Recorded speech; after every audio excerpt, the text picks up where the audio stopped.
6 motorcycles, 6 strangers, soaking wet, stranded in the middle of nowhere, and every single one of them broken down at my door. Evelyn Harper didn't call for help that night. She didn't lock up and go inside. She just rolled up her sleeves, grabbed her wrench, and went to work for free on machines belonging to men most people cross the street to avoid. She never asked for anything in return. She had no idea what was coming. If this is your first time here, hit that subscribe button and follow this story all the way to the end. Drop a comment and tell me what city you're watching from. I want to see how far this story travels. The storm came in from the west, the way desert storms always did, without apology and without warning. One moment the sky was bruised purple at the edges, the next it cracked open and dropped everything it had onto 40 miles of empty highway. Rain hit the asphalt so hard it bounced back up. Lightning walked across the mesa in long white legs. Thunder followed close behind, the kind that didn't rumble so much as detonate, shaking the windows in their frames and rattling the coffee mug on the workbench until it tipped sideways and bled dark liquid across a stack of old repair invoices. Evelyn Harper heard the thunder and didn't flinch. She was 68 years old, and she had lived in the Arizona high desert long enough to understand that the land didn't care about you. It wasn't cruel. It wasn't kind. It was simply indifferent, and the only way to survive indifference was to refuse to take it personally. She was underneath a 2009 Ford F250 when the first headlights swept across the garage floor, throwing long shadows through the gap beneath the truck. She registered the light, registered that it was more than one source, several sources actually, and then went back to tightening a slip joint on the truck's exhaust system. The bolts were rusted through. They always were out here. Everything rusted eventually, even in the desert. Evelyn had learned that the hard way 22 years ago when she tried to replace the brake lines on Roy's old Chevy and stripped 4 bolts in a row because she hadn't soaked them in penetrating oil first. Roy had laughed not cruelly but warmly and handed her the can of WD-40 that she still kept on the second shelf to this day, the original label worn to near illegibility. Roy Harper had been dead for 11 years. The garage was still his. The tools were still his.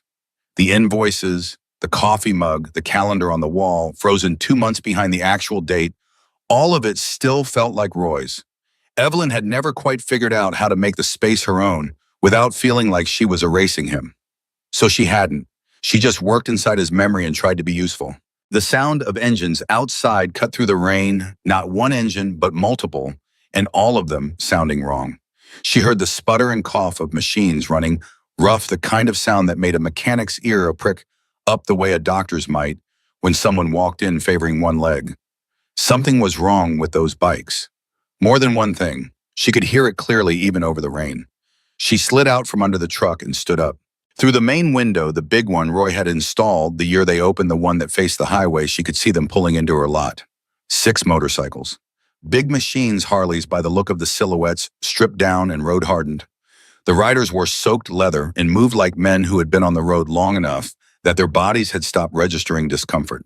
They were scanning the property with the careful automatic attention of people who were accustomed to reading new environments fast. Evelyn walked to the door and opened it. The rain was loud on the gravel. The nearest rider, a big man broad across the shoulders, gray-bearded, wearing a black leather vest darkened further by the rain, looked up when he heard the door. He met her eyes across the distance of the lot, and something shifted in his expression. Not surprise exactly, more like recalibration. He had expected an empty building maybe, or a light that meant someone inside reluctant to come out. He hadn't expected the door to just open. "You need something," Evelyn called out. Not unfriendly, not warm, just direct. The man with the gray beard walked toward her. He moved with the deliberate ease of someone who had learned long ago that hurrying only made people nervous. "Our bikes are giving us trouble," he said. "Some kind of electrical issue. Maybe fuel, I don't know. We've been limping for the last 15 miles. Evelyn looked past him at the row of motorcycles. Even in the rain, she could see the problem, or rather, she could hear it. The ones that were still running were misfiring. The ones that weren't were dead cold, which meant they'd been pushed. 2 of them had been pushed. In this rain. "How many of you are there?" she said. 6. "How long you been on the road?" "Since Flagstaff, about 4 hours." Evelyn did the math. Flagstaff to here in 4 hours in this weather with bikes that were already failing. They'd been fighting it for most of the ride. "Get them inside," she said, "all 6. The man with the gray beard paused. "Ma'am, we can pay for the space." "I didn't say anything about payment," Evelyn said. I said, get them inside. It's going to get worse before it gets better. Move. She went back into the garage and started clearing space. His name was Ryder. She found that out about 20 minutes later when he crouched down beside her as she was pulling the fuel line on the first of the bikes, a Heritage Softail, that was running but barely, the engine popping and backfiring every few seconds in a rhythm that made her teeth ache. He didn't offer his name like an introduction. He just said it like he was checking she had it. Ryder, he said. Evelyn, she said, and handed him a flashlight. Hold that. Point it there. He held the flashlight exactly where she directed, without question, which she appreciated. Some men, most men in her experience, couldn't take direction from a woman in a garage without making it awkward. Ryder just held the light. The other 5 bikers had spread out through the space with the instinctive situational awareness of people who knew how to occupy a room without crowding it. 2 of them were sitting on the workbench, arms crossed, watching her work with expressions she couldn't quite read, not hostile, not friendly, somewhere in between. One had found the old folding chair in the corner and sat backward in it, chin resting on his crossed arms. Another 2 stood near the door, still looking outside as if expecting something to change about the weather. None of them talked much. They talked to each other occasionally in low voices, in the abbreviated language of people who had spent a lot of time together and had reduced most communication to essential shorthand. They didn't talk to Evelyn beyond answering her questions, and her questions were technical. What did it do right before it cut out? When did you last fuel up? Have you been running premium or regular? Did you hear anything before the electrical went? Was the idle rough before tonight, or did it start tonight? They answered her precisely, which she also appreciated. The fuel line on the Softail was clogged, not badly, but enough. She pulled it, cleared it, checked the fuel filter, replaced it. While she was at it, she found a loose connection on the primary coil that had been intermittently cutting the ignition, which explained the misfiring. 2 problems, not one. The kind of compound failure that happened when machines were ridden hard for a long time and maintenance got pushed back because you were always 100 miles from the next stop. This one's been running rough for a while, she said, not as an accusation, just a statement of fact. Yeah, Ryder said. How long? He was quiet for a moment. Couple months, maybe. Couple months, Evelyn repeated and didn't say anything else about it. She moved to the second bike. This one was completely dead. A Road King, heavy and well-traveled, the chrome worn at the edges in ways that spoke of real use rather than showroom polish. She checked the battery first. It was holding charge, which meant the problem was elsewhere. She went through the ignition system methodically. Ryder followed her without being asked, holding the flashlight, passing her tools when she reached for them, because he'd learned her rhythm after the first bike. The other men watched. One of them, the one sitting backward on the folding chair. She'd heard another one call him Dozer, had started watching her hands, specifically the way her fingers moved through the system, testing each connection, reading the machine through touch the way a doctor reads a patient through palpation.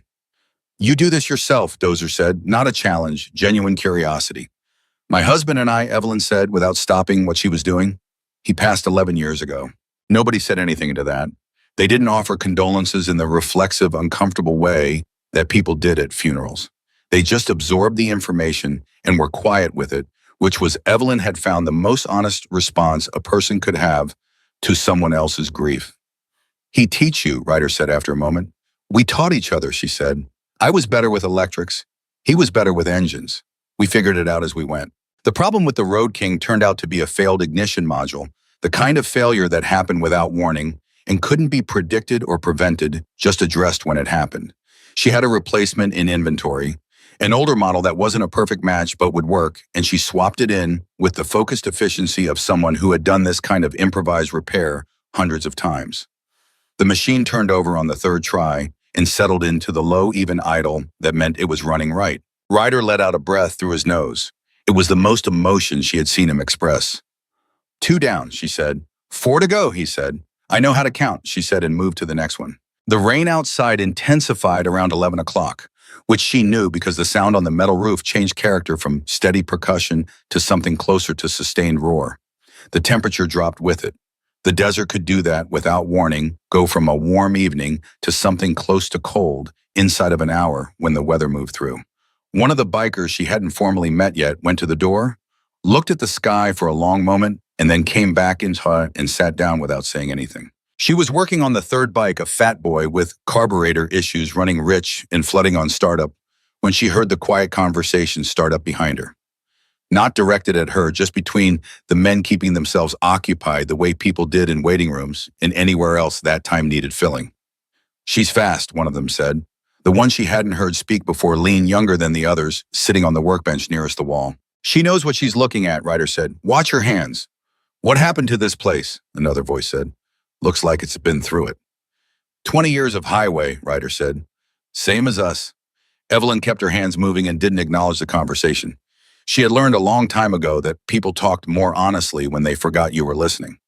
"You think she's going to ask us what we want," Dozer said. "She hasn't yet," Ryder said. "Doesn't seem the type." "No," Ryder agreed. "She doesn't." The carburetor on the Fat Boy was partially gummed old fuel residue from sitting, which told her the bike had been in storage at some point in the last year and hadn't been properly prepped when it came back out. She cleaned it as best she could with what she had on hand, adjusted the fuel-to-air mixture, cleared the flooding, and brought the engine back to life. It ran rough for the first 30 seconds and then smoothed out into something approaching reliable. She straightened up, put her hands on her lower back, and stretched. 68 years old and 4 hours into what was becoming an all-night job. Her back made its objection known in no uncertain terms. "You want coffee?" said the youngest one. He had gotten up at some point and found the small coffee maker on the side table, the one she kept out there for long winter nights, and apparently figured out how to use it without being asked. Evelyn looked at the coffee maker, then at him. "You know how much to put in." "I made a guess." "How much did you put in?" "Probably too much." "Probably," she agreed and poured a cup anyway. It was almost dense enough to chew, but it was hot, and hot was what mattered. She drank half of it, standing up, looking at the next 3 bikes, organizing the order of operations in her head. The 4th bike had a combination of issues. She found a cracked spark plug on the primary cylinder and a bad valve seal that was burning oil, which was why the exhaust had been that particular shade of blue-gray she'd clocked when they first pulled in. She did what she could with the spark plug, which was replaceable. The valve seal was a longer job, not a roadside fix, and she told Ryder exactly that. "How far are you going to make it?" she asked him. "Need to make it to Tucson," he said. She considered this. "You'll make it. You'll burn some oil. Check it every couple hours and add if it drops. Don't push it above 70. He nodded. He didn't ask why or question her assessment. He took the information and stored it. It was close to 1 in the morning when she reached the 5th bike, and her back had gone from objecting to simply suffering in resigned silence. One of the bikers had found Roy's old stool, the adjustable one, padded on top, that Roy had used because his knees started going in his late 50s, and moved it close to where she was working. She didn't comment on it, but she sat on it while she worked the ignition system on the 5th bike, a Sportster's with a dead battery and a corroded ground connection that had been pulling amperage and slowly killing everything downstream. "My dad had a Sportster," said the lean younger one. He had drifted over and was standing nearby, not too close. 1987, he loved that thing. "They're good bikes," Evelyn said. "People underestimate them because they're smaller. They run forever if you take care of them." "He didn't take care of it," the kid said. "Passed it to me when I was 19. I didn't take care of it either." "What happened to it?" "It's in a field somewhere in New Mexico," he said. "I'd like to find it again someday." Evelyn replaced the battery terminal connection with a new fitting from inventory and cleaned the corrosion off the ground cable with a wire brush until the connection was clean metal against clean metal. The Sportster came back to life on the first turn. The kid smiled at it, a complicated smile, the kind that had old feeling under the new one. "Thank you," he said. Evelyn said, and moved to the last bike. The last one was the worst. A Dyna Wide Glide with a cracked stator, a major internal failure, the kind that could have stranded them permanently if it had gone the rest of the way. She found it by working through the electrical system from the outside and eliminating possibilities one at a time until only one remained. It explained everything: the battery that kept dying, the weird fluctuations in the dash lights that Ryder mentioned when she asked the strange stuttering in the headlight at highway speed. She sat back on the stool and looked at it. "I can give you a workaround," she said. "It's not a fix. The stator needs to be replaced. That's a shop job, full teardown, probably 6 hours at minimum. What I can do is wire around it directly to give you enough current to make the run without the battery dying on you. It'll hold if you don't push it. You'll lose highway charge, meaning you're using battery power without replenishing it. But if you're going to Tucson, you've got enough reserve to get there. Maybe a little extra." Ryder was quiet for a moment, processing the technical reality of what she was telling him. She could see him doing the math. That's your best option out here, he said. Unless you want to leave the bike, she said. I can hold it.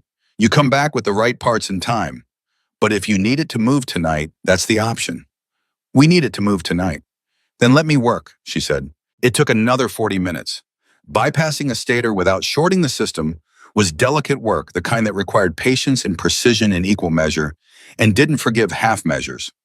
She took her time and did it right, checking each connection twice before moving to the next, maintaining a running commentary in her head of what she was doing and why the same internal monologue she had developed over decades of working on machines that didn't speak but communicated in their own language if you knew how to listen. The wide glide started on the first try. She heard one of the bikers behind her say something low, and another answer, and then it was quiet again. Evelyn stood up, wiped her hands on the shop rag she had tucked into her waistband, and looked at Ryder. 6 bikes, she said. All 6 going. He was looking at her in a way she couldn't entirely categorize. Not like she'd done something remarkable. More like he was reevaluating a prior assumption, working out a new version of something he'd thought he already understood. What do we owe you, he said. Nothing, she said. He went still. Not the stillness of surprise exactly. The stillness of a man who had learned to read small gestures and was reading this one carefully. Ma'am, I didn't do it for pay, Evelyn said. She moved to the sink at the back of the garage and began washing the grease off her hands, scrubbing with the worn bar of shop soap that lived on the shelf above the basin. You were stranded in a storm. I had the tools and the knowledge to help. That's the whole transaction. That's not how it works, Ryder said. It is tonight, she said. She heard him exhale through his nose again. That almost expression that she was beginning to understand was as close as he got to visible feeling. She dried her hands on the shop towel and turned around. All 6 of them were looking at her. It was an odd moment. She was a 68-year-old woman in an old garage in the middle of a desert storm, covered in grease to the elbows, facing 6 large men in road-worn leather whose combined presence filled the space considerably. And every single one of them was looking at her with something she could only describe as unguarded attention. Not the calculating look she sometimes got from people who were trying to figure out what she wanted. Something more honest than that. You have somewhere to be tonight, Ryder said. I live here, Evelyn said. Then let me ask you something, he said. He reached into the inside pocket of his vest and pulled out a card. Plain white, just a name and a number. He held it out and she took it. If you ever need anything at all, you call that number. Evelyn looked at the card. She looked at him. I'm not going to need anything, she said. Maybe not, Ryder said. Keep it anyway. She put the card in her own pocket, not because she thought she'd use it, because refusing felt like a different kind of rudeness, and she had been raised not to be rude. The bikers moved back toward their machines. The storm was still going outside, but it had shifted character. The full violence had passed through, and what remained was steady rain, the kind that could last for hours, but didn't have the same malice behind it. Better riding weather. Not good, but manageable. Ryder stopped at the door and looked back at her. Your husband, he said. He taught you right. We taught each other. She said the same answer she'd given before. He nodded. Something crossed his face that she couldn't name, but it wasn't nothing. Then they were gone. 6 sets of taillights pulling out of her lot and back onto the dark highway, fading into the rain until there was nothing left of them but the sound, and then not even that. Evelyn stood in the open doorway for a moment. The garage smelled like rain and exhaust and oil and coffee. Roy's stool was still pulled out from where she'd been sitting. The coffee maker was still on. Somewhere in her lower back, the night's work had installed a deep, muscular ache that was going to be worse in the morning. She let herself feel the quiet for just a moment. Then she went back and started cleaning up. She washed down the workbench. She put the tools back in order. Each one returned to its proper home, the system Roy had designed and she had maintained because good order was what made the work possible.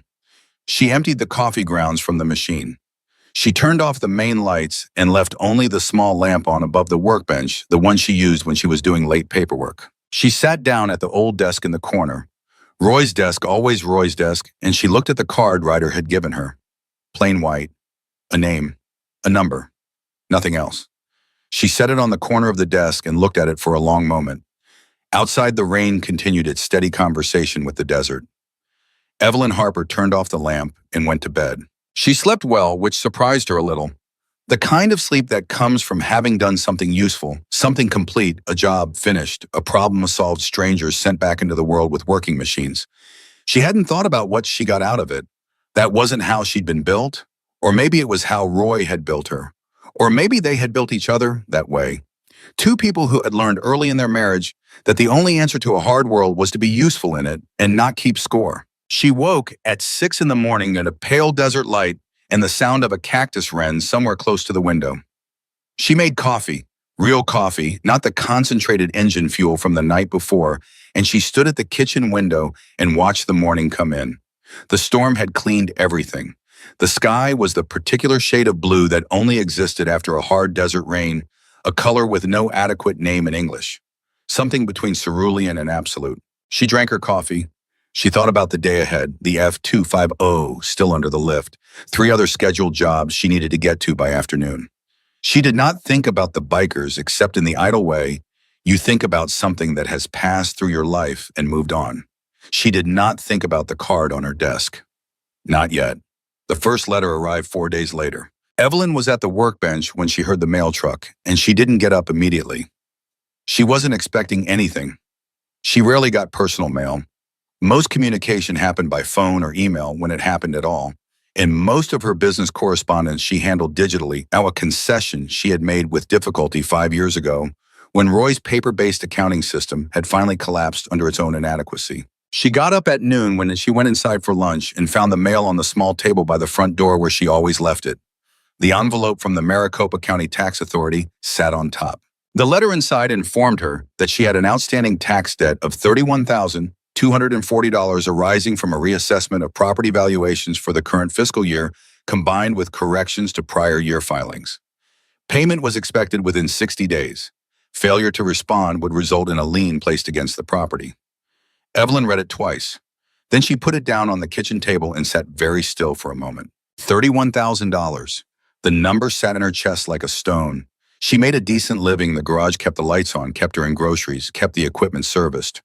But $31,000 was not a number she could produce from operational income.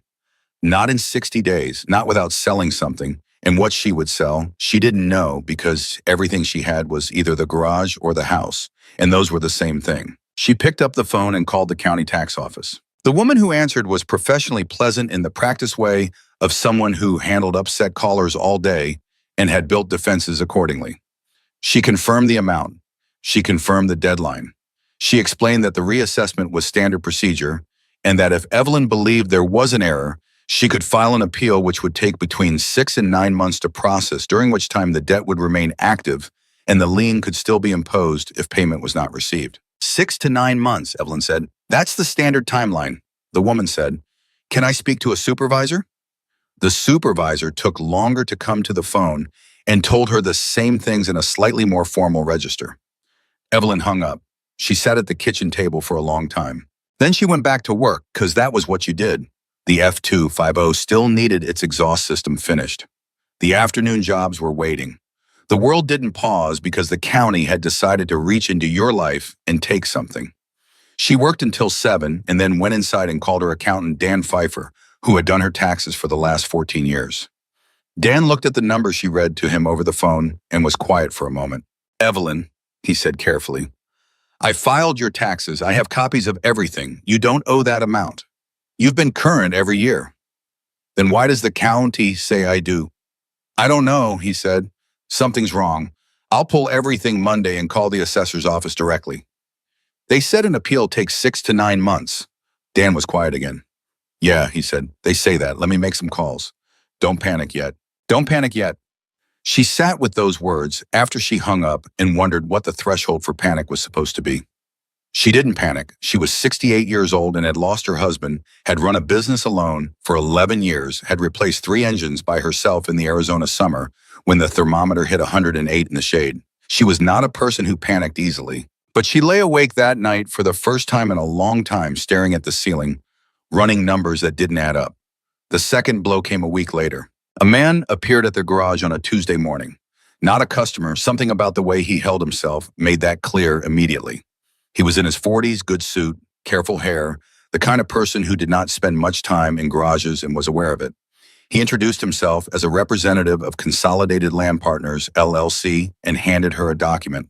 The document was a property claim. It referenced an original deed from 1987 before she and Roy had purchased the land, asserting that a prior owner had sold a portion of the property to a predecessor company, and that through a chain of transfers, Consolidated Land Partners had acquired that original claim, which superseded her title. She read it twice, standing in the middle of the garage while the man in the suit stood slightly too far away to be polite and slightly too close to be gone. "This is not possible," she said. "My husband and I bought this land in 1998. There was a clear title search. Nothing like this existed." "That may be your experience," the man said. "However." "There is no however," she said. "I have the original purchase documents. I have the title insurance. I have 26 years of property tax payments on this specific parcel. The company would be willing to discuss a settlement arrangement," the man said. "I think you'd find it quite reasonable." "Get off my property," Evelyn said. The man left. Evelyn went inside and called Dan Pfeiffer again. Then she called the county recorder's office.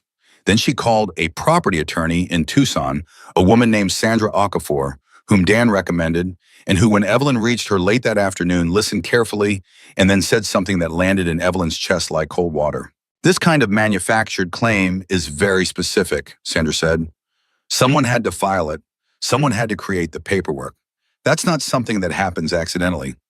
Do you know anyone who has an interest in acquiring your property?" Evelyn thought about it. There had been an offer she remembered, about 8 months ago, a letter from a development company offering to purchase the property at what they called a fair market assessment. She had thrown it away without responding. She hadn't thought much about it. The property wasn't for sale, so there was nothing to respond to. "There was an offer I didn't respond to," she said. "About 8 months back." "What company?" She didn't remember the name. She had thrown the letter away. "Think about it," Sandra said. "The name might matter." Evelyn thought about it for 3 days. The name came to her at 4 in the morning on the third day, one of those midnight retrievals that the sleeping brain performed when the waking brain had failed Crane Development Group. She remembered because she'd thought at the time that it was an unusual name for a company, slightly predatory in a way that had amused her without alarming her. She called Sandra with the name. Sandra was quiet for a moment. Then, "I know that name. Victor Crane. He's been buying up rural property across the county for about 3 years. Mostly distressed sellers." "I'm not a distressed seller," Evelyn said. "No," Sandra said. "But if a tax debt shows up and then a property claim shows up." The logic assembled itself in Evelyn's head before Sandra finished the sentence. He was making her distressed. She sat with that realization, the sheer deliberate coldness of it, and felt something she hadn't expected, not fear, something closer to rage. The quiet kind, the kind that didn't shout or scatter but settled in at the bottom of everything and stayed. She got up. She went to her filing cabinet. She pulled the original purchase documents for the property, the deed, the title search, the insurance policy, 26 years of tax payment receipts, every piece of paper she had ever generated in connection with this land, and spread them across Roy's desk. She was going to fight this. She just didn't know yet how completely alone she would have to do it, or how far Victor Crane's reach had already extended into the system that was supposed to protect her. And she didn't know that somewhere in Tucson, Ryder was still thinking about an old woman in a desert garage who had fixed his entire crew for free in the middle of a storm and refused to take $1 for it. Some things get remembered, the right things sometimes, but that was still ahead of her. For now, she had documents spread across a dead man's desk, a phone number she hadn't called yet, and 40 years of stubbornness that had kept her standing through everything else life had dropped on her without apology or warning.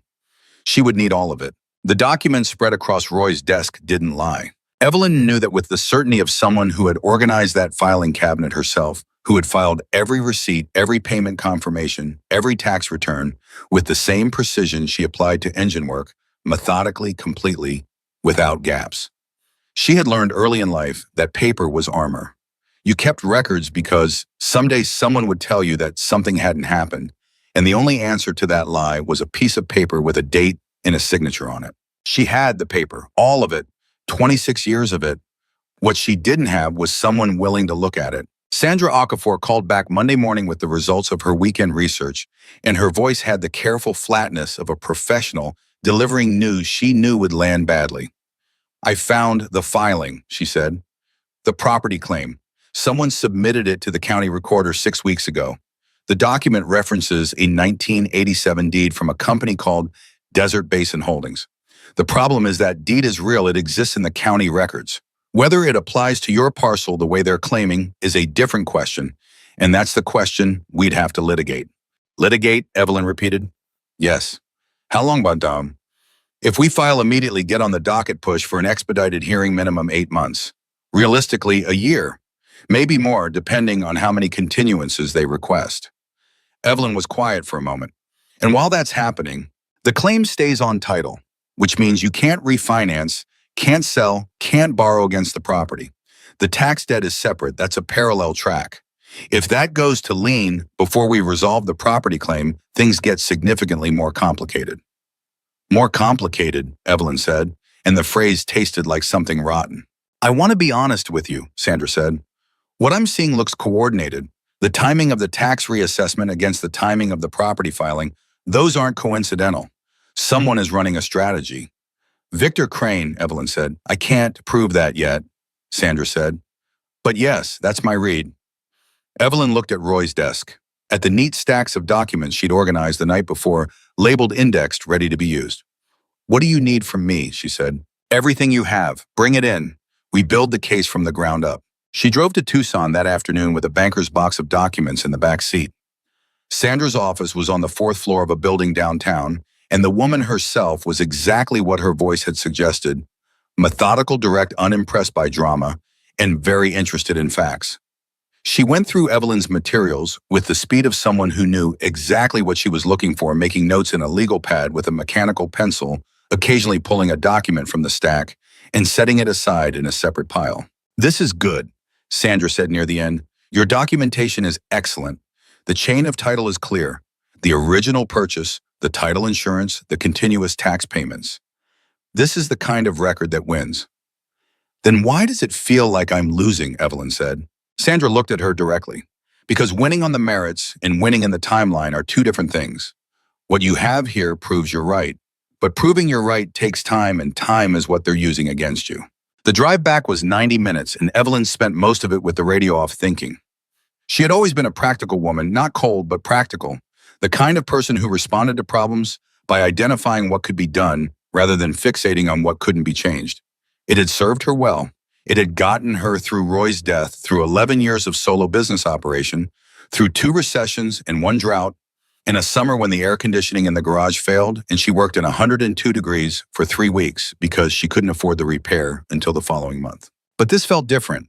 This felt like someone had designed a system specifically to exhaust her, because that was exactly what it was. She understood that now with a clarity that was almost impersonal, almost academic, in the way that understanding an engine failure was academic even when the failure had stranded you on the side of a highway. Victor Crane wasn't trying to beat her in court. He was trying to tire her out before she ever got there. The tax debt, the property claim, the manufactured paperwork, each one was a separate front, requiring a separate fight, drawing on the same finite resources. 68 years old alone, limited funds, limited energy. The math wasn't complicated. She got home at 6, fed the cat she didn't usually admit to having, and sat at Roy's desk with a notepad. At the top, she wrote what I can control. Below that, my documentation, my attorney, my accountant. Below that, my ability to stay. She looked at the last item for a long time. Then she got up and made dinner and went to bed. The inspectors arrived on Thursday. 2 of them from the County Code Enforcement Office, showing up without prior appointment at 8:15 in the morning when she was under a Chevy Silverado with her head inside the wheel well. She heard unfamiliar footsteps on the garage floor and slid out to find 2 men in county-issued vests with clipboards looking around the space with the practiced neutrality of people conducting an official process. Evelyn Harper, the taller one said. That's me. We're here to conduct a compliance inspection of the commercial property. He showed her a form. Routine. Nothing about this was routine, and they all knew it, but she stood aside and let them work because there was no legal basis to refuse them, and she understood that refusing would be interpreted as obstruction and used against her. They moved through the garage methodically. They measured distances. They photographed equipment, storage areas, electrical panels. They consulted their clipboards and made notes in low voices. Evelyn followed them without hovering, watching without making it obvious she was watching, noting everything they stopped at and everything they photographed. They were in the garage for 2 hours and 40 minutes. When they finished, the taller one handed her a preliminary notice. 7 violations listed in formal regulatory language. Insufficient fire suppression coverage in the storage area. Electrical panel configuration out of current code. Overhead clearance variance in Section B. Drainage noncompliance. 3 others. Evelyn read through the list twice. These things weren't violations last year, she said. The county inspected this property 18 months ago. I have the certificate of compliance. Code requirements are updated periodically, the man said. Current standards apply. When were these standards updated? He looked at his clipboard. Various dates. Give me the specific dates and ordinance numbers, she said. He wrote them down for her without argument, which told her he had expected the question and was prepared for it. That itself was information prepared answers meant rehearsed process, and rehearsed process meant this had been planned. How long do I have to address these, she said. 30 days for preliminary compliance. Failure to achieve compliance within that period may result in suspension of operating license. She took the notice and she nodded and she thanked them because whatever was happening, she was not going to give them the satisfaction of seeing her shaken, and she stood in the doorway and watched them walk back to their county vehicle and drive away. Then she went back inside and called Dan Pfeiffer. Dan, she said when he picked up, I need you to pull the updated code ordinances for commercial automotive operations in this county. I need the dates each requirement was adopted, and I need to know if there were any unusual frequency of updates in the last 12 months. Dan was quiet for a beat. What's happening, Evelyn? Someone is changing the rules of the game, she said. I need to know exactly when the rules changed and whether the timing is convenient. He called her back 4 hours later. His voice had a different quality to it, careful in the way that people became careful when information turned out to be more significant than expected. The 7 violations they cited you for, he said, 4 of them reference ordinances that were updated in the last 14 months. 3 of those 4 were updated within the last 6 months. How unusual is that, she said. In the prior decade, Dan said commercial automotive code in this county was updated twice. In the last 14 months, it has been updated 6 times. Evelyn sat with that number. 6 times in 14 months versus twice in 10 years. She was not a conspiracy theorist. She had lived long enough to know that most bad outcomes were the product of negligence rather than malice, accident rather than design. But you could also live long enough to recognize the shape of deliberate action. Who sits on the county code review board? She said, I can find out. Do that, she said. He called back the next morning with 2 names on the code review board that were also listed as principals in subsidiary companies connected to Crane Development Group. Not directly, there were layers of LLC structure between them, but the connection existed. Evelyn wrote the names down in her notepad under what I can prove. The list was short, but it was starting. She spent the next 2 weeks running on parallel tracks, the way she'd learned to run the garage during Roy's illness. Multiple things happening simultaneously. Priorities shifting, fatigue, accumulating, but being managed rather than indulged. She filed paperwork with the county appealing the tax assessment. She worked with Sandra on the property claim response. She researched the code update ordinances and compiled evidence of their timing. She kept the garage open and running because the income from the garage was what was funding all of this. And if the garage went down, everything else went down with it. She slept poorly. She ate adequately. She kept working. The call from Tom Briggs came on a Wednesday afternoon. Tom was her neighbor, not close in distance. Nothing was close out here, but close, in the way that desert people understood neighbors. The person you called.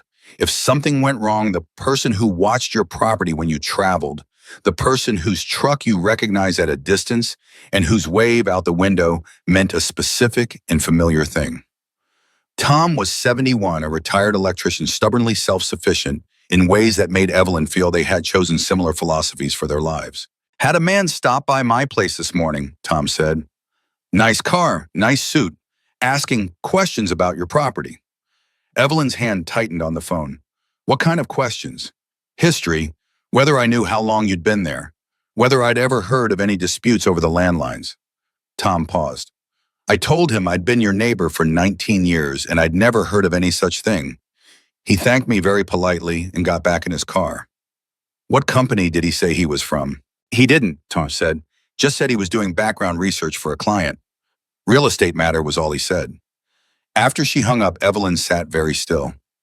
They were now talking to her neighbors, building a picture, building a case from the outside in the same way she built a diagnosis on an engine, not from the symptom alone, but from every piece of context surrounding it. The difference was that an engine didn't fight back. The engine didn't know it was being taken apart. She called Sandra and told her about Tom's visitor. Sandra listened and then said, "They're looking for gaps. Anything in the history of the property they can use to complicate your title.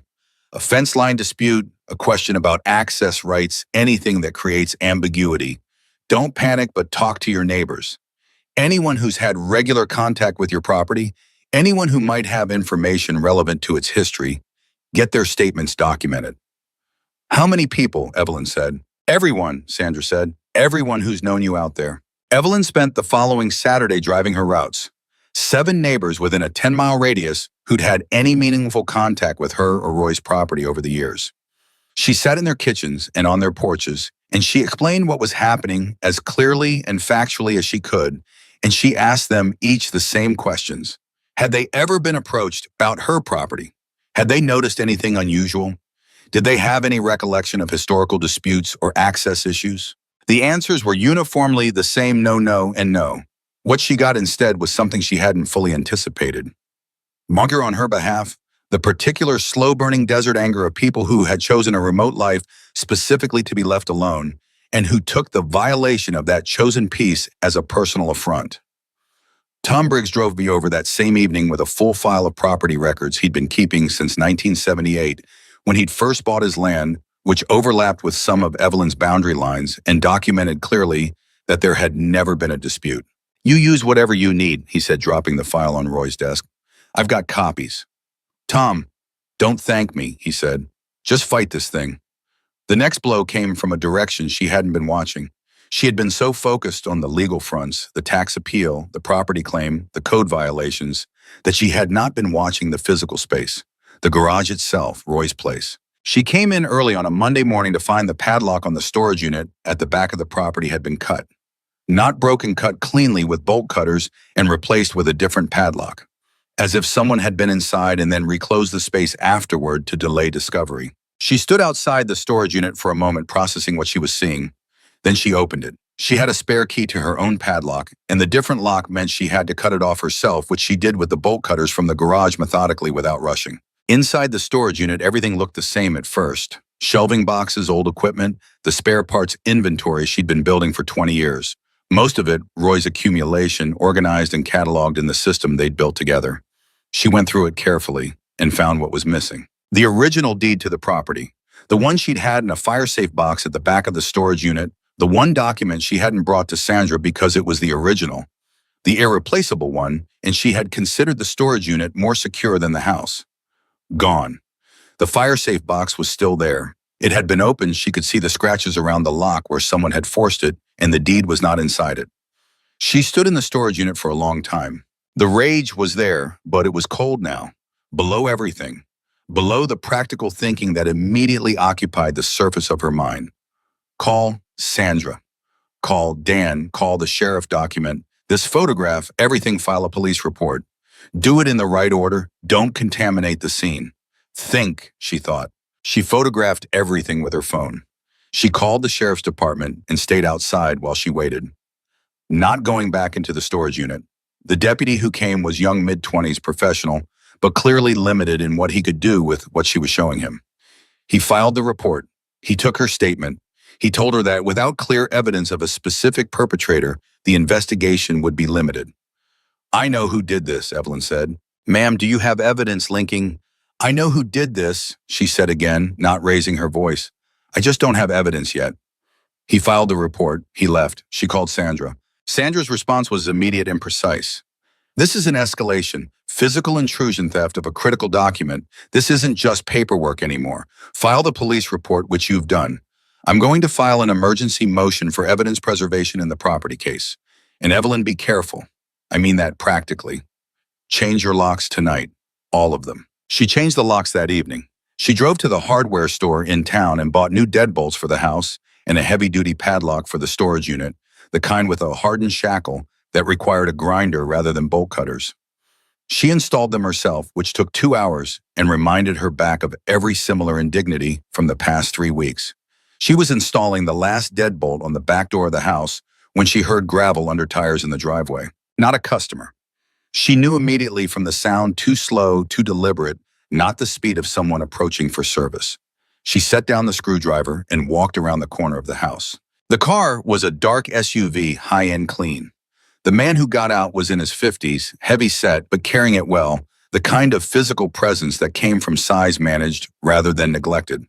He wore clothes that were expensive in ways designed not to look expensive, the kind of wealth that had learned to disguise itself as ordinary. He had a face that had probably been charming once and had settled into something harder, the charm still visible underneath like a structure beneath plaster. He smiled at her. She didn't smile back. "Ms. Harper," he said. "My name is Victor Crane. I apologize for coming without calling ahead." She looked at him for a moment. The man behind the tax debt and the false property claim and the code violations and the stolen deeds stood in her driveway, and he was smiling. "What do you want?" she said. "I want to talk," he said. Directly, person to person, without the attorneys. He spread his hands in a gesture of openness that she read as practiced. "I think we've both been dealing with a lot of unnecessary complexity." "You created the complexity," she said. Something moved in his face. Not shame. Victor Crane did not look like a man who experienced shame. It was closer to recalculation, a brief adjustment for the fact that she was going to be direct rather than uncertain. "I'm a developer," he said. "I buy land. Sometimes the process is messy. I'm here because I'd rather make it clean." "You broke into my storage unit," she said. And then, "I don't know what you're referring to," he said, and his voice was flat in a way that was almost convincing. "You stole my original deed." "Ms. Harper, I'm here to offer you a fair price for this property. A very fair price. Enough to let you start over somewhere better than this, honestly. A new shop, a new house. You've worked hard your whole life. You deserve to not have to fight for it." She looked at him. She took her time looking at him, the same way she took her time with a machine she was diagnosing, not rushing, reading everything available before drawing conclusions. "Mr. Crane," she said, "Roy and I built this property. We put 30 years into this land. Our marriage is in this ground. My husband is buried in the county cemetery 8 miles from here, and I drive past it every time I go to town." She paused. "There is no price." His expression didn't change, but something behind it did. The charm closed over like a shutter. "That's a decision you'll regret," he said quietly. And it wasn't quite a threat, but it was exactly what a threat sounded like when said by someone careful enough not to say it directly. "Get off my property," she said. He got back in the SUV. He drove away without looking back. Evelyn stood in the driveway until the sound of the engine faded, and then she stood there a little longer. She went back inside and finished installing the deadbolt. Then she sat at Roy's desk, and she looked at the card on the corner. Rider's card. Plain white name and number, the thing she had put down 3 weeks ago and not touched since. She picked it up. She turned it over in her hands. She had managed so far by herself. She had documentation, an attorney, an accountant, neighbors willing to help. She had filed her appeals and her police report and her evidence preservation motion. She had done everything right, and Victor Crane had walked into her driveway and told her politely and without raising his voice that none of it was going to matter. Because the system that was supposed to protect her had already been partially arranged to work against her. The tax authority, the code board, the property records, these were the tools she was supposed to fight with, and Crane had already touched them. She thought about what Sandra had said. Someone is running a strategy. She thought about what Dan had said. 6 code updates in 14 months. She thought about the deputy, young and professionally limited, filing his report and leaving. She thought about Victor Crane's face when she'd said no, that closing over, that shutter coming down. She put the card on the desk in front of her. She didn't reach for the phone immediately. She sat there for a while longer because she was not a person who made decisions quickly when the decision was significant. She thought about what it meant to make that call, what it said about everything she'd tried to do alone. Whether accepting help was the same as admitting defeat, and she decided slowly, honestly, sitting in Roy's chair at Roy's desk, with Roy's tools quiet on the walls around her, that it was not. Accepting help was not defeat. Roy had taught her that. They had taught each other that. 2 people who'd figured it out together, neither of them alone. She picked up the phone. She dialed. It rang 4 times, and she was preparing for voicemail, organizing in her head what she would say when the line opened. "Yeah," Ryder said. One word, but she recognized the voice immediately, the same economical register, the same quality of attention underneath it. "This is Evelyn Harper," she said. "Arizona, the garage." There was a brief silence. Not the silence of someone who didn't remember. The silence of someone who was already paying full attention. "I remember," he said. "I need to tell you something," she said. "Some things have happened. I thought I could handle it by myself, and I'm not sure anymore." "Tell me," he said. And she did. She told him all of it: the tax letter, the property claim, the inspectors, the code violations, Tom's visitor, the stolen deed, Victor Crane in her driveway. She told it in order, chronologically, factually, the way she would have told it to Sandra or Dan, without pleading, without dramatics, because she was not built for dramatics, and this was serious enough that it didn't need embellishment. The facts were sufficient. Ryder listened. She talked for 20 minutes, and he didn't interrupt once. She was aware of that, the specific quality of his listening, the lack of interjections, in the absence of the discomfort that people showed when a story ran long. He just listened completely the way you listened when you understood that every detail might matter. When she finished, there was a pause. "This Crane," he said, "he came to your door personally yesterday evening, and he told you it was a decision you'd regret." "He said I'd regret it." "Yes." Another pause. Shorter. "Don't touch the appeals, don't touch the legal stuff. Keep all of that going. But don't make any more moves on your own. Don't talk to anyone from his side.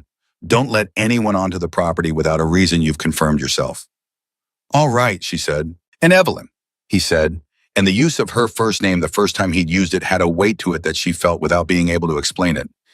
"You fixed 6 of our bikes in a storm, and you didn't ask for a thing. That's not something that gets forgotten." She didn't know what to say to that, so she didn't say anything. "I'll be in touch," he said. "Soon." He hung up. She set the phone down on Roy's desk and looked at the wall of tools, wrenches, and sockets organized by size, a system she had maintained for 22 years, the physical record of a life built from useful things. She didn't know what Ryder meant by soon. She didn't know what he meant by "we'll handle it exactly," or what handling it looked like from the other side of that phone call. She knew only 2 things with any certainty: that she had told the truth to someone who had listened to all of it, and that the act of telling it had released something. Some tension she'd been carrying in her chest since the first letter arrived that she hadn't known was there until it was gone. She was still alone in the house. Victor Crane's network was still in place. The legal fights were still running. The deed was still missing. But something had shifted. Something that didn't have a name yet, but that felt in the way that a properly set engine felt, aligned, intentioned, correctly ready to run. She got up, she made coffee, she went back to work. 2 days later, at 3 in the morning, her phone lit up with a text from a number she didn't recognize. 3 words were on it. She read it once. She set the phone down. She went back to sleep, and this time she slept without interruption all the way to morning. 3 words on a phone screen at 3 in the morning, and then silence. "We're on it." Evelyn had stared at those words for maybe 10 seconds before setting the phone face down on the nightstand and closing her eyes. She didn't know who had sent them. She didn't know what being on it meant in practical terms, or what it would look like when it arrived, or whether it would arrive in time. What she knew was that she had made the call, told the truth, and been heard. That was the part she could control. The rest would move at whatever speed it moved. She slept. In the morning, the text was still there, and the situation was still the same. The appeals pending, the code violations on the 30-day clock. The missing deed, the lien threat still accumulating interest in the background like a slow fire nobody could see yet. She made coffee, she fed the cat. She went to the garage and opened the doors at 7:30, the same as she did every morning, because the work was the one thing that hadn't been taken from her, and she intended to keep it that way. The F-250 she'd been working on for 3 weeks was finally done. She called the owner, a rancher named Bud, who drove the truck hard and maintained it barely, and he came and picked it up that afternoon. And when he handed her the check, she held it for a moment longer than usual, thinking about what it represented. $640, $640 against $31,240, against legal fees that were already climbing past $4,000, against the cost of the new locks, the bolt cutters, the hardware store run the gas to Tucson and back. She deposited the check and didn't do the math out loud. Doing the math out loud was how people frightened themselves into paralysis. The second week after her call to Ryder was quiet in a way that had two different meanings. On the surface, it was quiet because nothing new had happened. No more letters, no new inspectors, no additional claims. But underneath that quiet was a different quality, the kind that Evelyn associated with the pause before an engine made a critical decision about whether it was going to start or not. A loaded silence, something gathering. She noticed it first in small things. A car that passed her driveway twice in one afternoon, not stopping, just passing slowly. A call from an unknown number that rang twice and disconnected when she answered.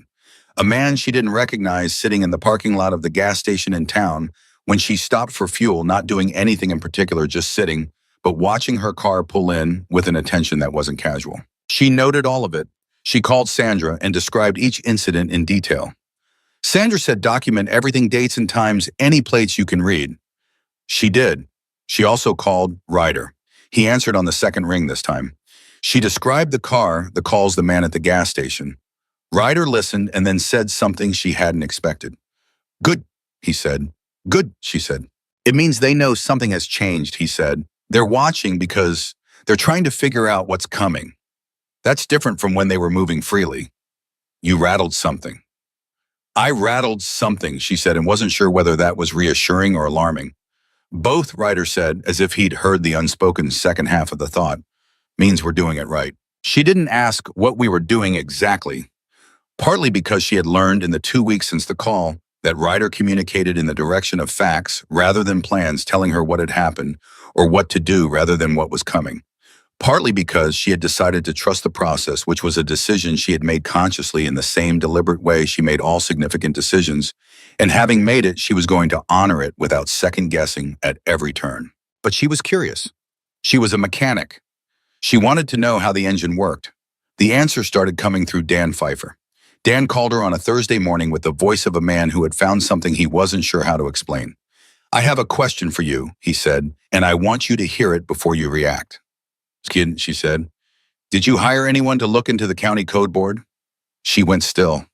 No, she said. Someone is looking into it, Dan said. I know because a colleague of mine works in county government compliance side called me yesterday to ask if I knew anything about an outside investigation into the code review board. Apparently someone has been requesting records. A lot of records. Funding sources, vendor relationships, meeting minutes going back 3 years. Very specific, very comprehensive. My colleague wanted to know if it was connected to my client. Evelyn was quiet for a moment. What did you tell him? She said. I said I didn't know, Dan said, which was true. He paused. Is it connected to you, Evelyn?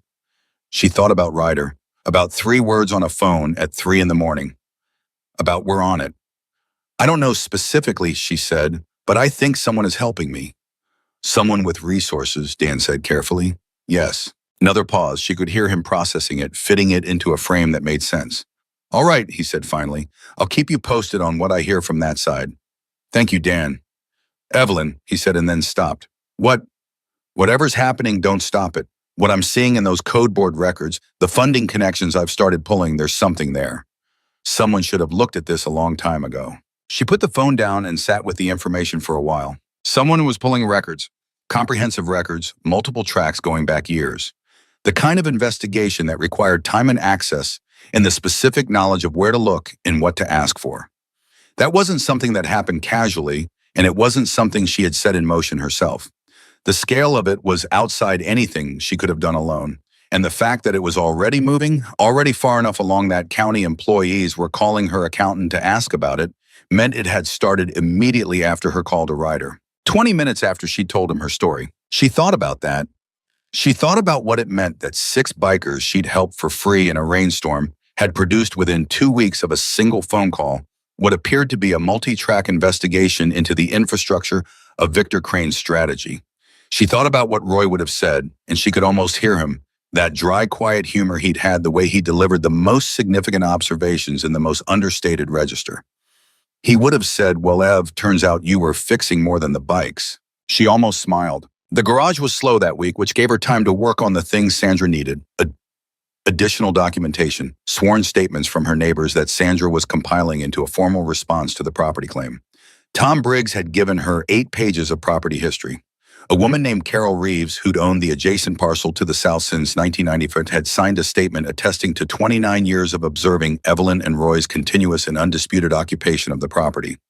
An elderly man named Pete Galvez, who'd worked as a surveyor in the county for 30 years before retiring, had reviewed the original deed description and confirmed in writing that the boundaries were unambiguous and that he had never encountered a competing claim in his professional work anywhere near this parcel. Sandra called it the best paper fortress I've seen outside of a major real estate litigation.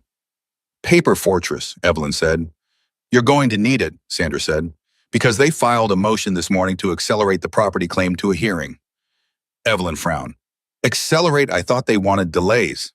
So did I, Sandra said. This is new. Something changed their calculation. What would make them want to go faster? Sandra was quiet for a moment. Pressure from another direction, she said. If something else is threatening the play, sometimes you try to lock in the legal position before it collapses. Another pause. Evelyn, is something happening that I should know about? Yes, Evelyn said, but I don't have specifics yet. Get me specifics when you can, Sandra said. In the meantime, the motion to accelerate actually helps us. We're ready. They may not be as ready as they think. The call ended, and Evelyn went back to the garage. She was pulling heads off a Dodge Ram's engine when her phone buzzed with a text from Ryder. Can you talk now is good. She wiped her hands and calls him. He answered immediately. You doing okay? He said. And the directness of the question, not how are things or just checking in, but you doing okay, personal and specific, made her pause for a second. I'm managing, she said. Something happened today. The other side filed to accelerate the property hearing. My attorney thinks it's because pressure is coming from somewhere else. It is, Ryder said. From you, she said. Not a question. From a few directions, he said. I want to tell you some things. Not everything yet, but some things. Tell me. She heard him adjust the sound of someone settling into a longer conversation. A man named Marcus Webb, he said. He used to work for Crane Development Group, finance side. He left the company about 18 months ago. He's been talking to people, not publicly, but quietly in the way people talk when they want to say something and haven't found the right ear yet. We found his ear. What does he know? Evelyn said. Enough, Ryder said. He knows the process, how Crane identifies targets, how the legal strategy gets assembled, who the contacts are inside the county system that make the code board thing work. He's not willing to go on record yet, but he's close. What does close mean? It means we're having a conversation with him, Ryder said. It means people he trusts are having a conversation with him. It takes time. She absorbed this. What else? The forged deed, Ryder said. The one in the property claimed the 1987 document. Someone ran it through a document analysis process. Not official, but thorough. The paper stock dates to between 1997 and 2003. The ink composition is consistent with laser printing technology that didn't exist in 1987. The document is manufactured. Evelyn felt something unclench in her chest that she hadn't realized was clenched. Can that be proven in court? Not yet with what we have, Ryder said. The analysis we did isn't admissible, but it tells us what to look for. A forensic document examiner with court credentials would find the same things. The question is getting one retained and getting the document in front of them through the right channel. Sandra can do that, Evelyn said, if she knows what to look for. Tell her to look, Ryder said. Tell her you have reason to believe the document is fabricated and give her the physical indicators, paper dating, and ink composition. Let her run it properly. How do I explain where the information came from? You tell her it came from a source that did a preliminary review, Ryder said. Which is the truth. She called Sandra within the hour. Sandra's response to the information about the document analysis was the controlled excitement of a lawyer who had just been handed the key to a locked room. If that analysis is right, she said, we don't just win the property case. We create a basis for criminal referral. Document fraud in a real property proceeding is a felony. Good, Evelyn said. I'll retain a forensic document examiner by the end of the week, Sandra said. Evelyn, where did this information come from? A source I trust, Evelyn said. Sandra was quiet for a moment. Then, okay, I'll work with what I have. The call with Sandra had lasted 20 minutes, and when it ended, Evelyn went back to the Dodge Ram's engine, which was waiting with the patience of a machine that had no capacity for impatience. She pulled the head gasket blown as she'd suspected, the failure visible in the carbon tracking between cylinders, and set it aside and began the cleanup work. She was halfway through it when the garage phone rang. The landline, the one she kept for business, calls the number on the sign out front. She answered it without thinking, wiping her hand on the shop rag as she picked up. Miss Harper. Not a question. Yin, Gran. The voice was male flat, deliberately unremarkable in the way voices became when their owners wanted to convey neither friendliness nor threat. I'm calling on behalf of Mr. Crane. He wanted me to let you know that he's aware you've been speaking to outside parties about your situation. Evelyn said nothing. He wanted to convey, the voice continued, that this will complicate things unnecessarily. For you. Is that the message? Evelyn said. He also wanted to say that his offer remains open. The timeline on it, however, is not indefinite. Tell Mr. Crane, Evelyn said, that I'm in the middle of a job, and tell him that if he has something to say to me, he knows where I live, and he can come say it to my face the way he did last time instead of sending a phone call. She hung up. She stood beside the Dodge Ram for a moment, aware that her hands had gone entirely still.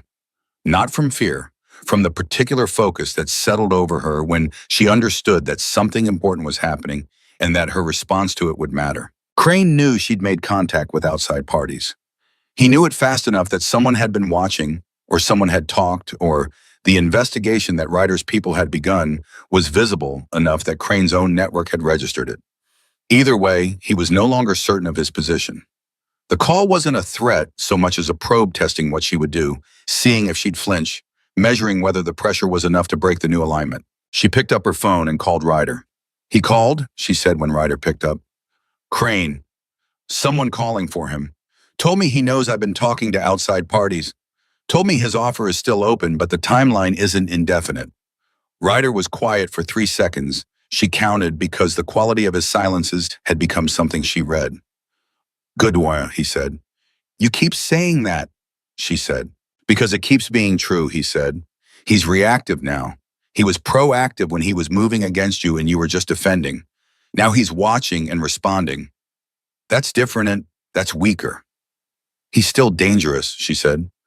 Yes, Ryder said, without any false reassurance which she appreciated more than comfort would have been. He's still dangerous. Don't change your habits. Don't let anyone on the property you don't know. And don't answer that landline after dark. All right, there's something else, Ryder said. I need to tell you something and I need you to hear it without arguing. Tell me. People are coming, he said. Not just me. People who heard what happened. They're not coming to the property yet. That's not the time. Not while the legal situation is still running. But they want to. That's what I need you to understand. The call you made wasn't just to me. It moved through people. The story of what you did that night with our bikes for nothing in the rain, that story moved. Evelyn didn't say anything for a moment. How many people? She said finally. I don't have a final number, he said. Enough. She sat down on the stool.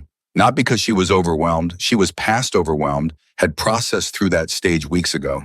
She sat because what he was saying required her full attention, and she gave her full attention better when she was still. I don't want anyone getting into trouble for me, she said. Nobody's getting into trouble, Ryder said. What's being done is legal. The record pulls, the document analysis, the people talking to Marcus Webb, all legal. And what comes after when the time is right, that's legal too. I want you to understand that. This isn't going to be handled in a way that makes your situation worse. I trust you, she said, and was mildly surprised to find that she meant it completely. I know, he said. Don't make it weird. She made a sound that was closer to a laugh than anything she'd produced in 3 weeks. I'll try, she said. After she hung up, she went back to the Dodge Ram. She cleaned the head, checked the block surface for warping, ordered the replacement gasket from the supplier in Phoenix. She worked with a methodical focus that was her natural mode, the one she returned to when everything else was uncertain. It was the day after that call that the thing happened, which she would remember for the rest of her life as the moment the story changed character. Not in direction, because the direction had been set the night she'd called Ryder, but in scale, in the size of what was actually in motion. She was having coffee in the kitchen at 7 in the morning when she heard a vehicle, then another, then several close together. She went to the window. 3 trucks were parked along the highway shoulder just outside her property line. Not inside at the edge, carefully outside. Men were unloading from them. She counted 8, 9, 10, and they were not doing anything threatening or even notable. They were just there, standing talking to each other, drinking coffee from thermoses.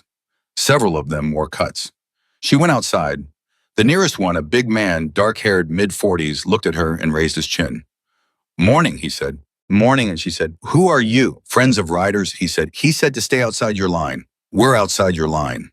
She looked at the trucks, at the men, at the way they were positioned, not menacing, not aggressive, but very visible, right on the highway shoulder, in full view of anyone driving past. "What are you doing?" she said. "Just visiting the area," the man said.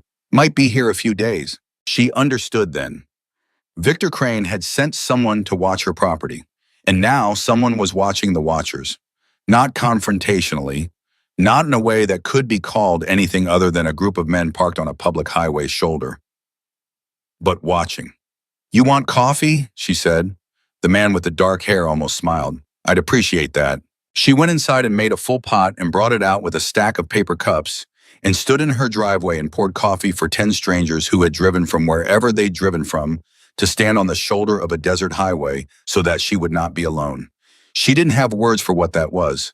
She stood with the coffee pot and she didn't try to find them. 2 days later, Marcus Webb made a decision. Ryder called her on a Tuesday afternoon. She was under the Dodge Ram, the new head gasket, and torquing the bolts in the specified sequence, and his voice had a different quality to it. Not excited, Ryder didn't do excited, but settled, the way a correctly tensioned bolt felt under the torque wrench when it reached spec. "Webb talked," Ryder said. She slid out from under the truck. "To who?"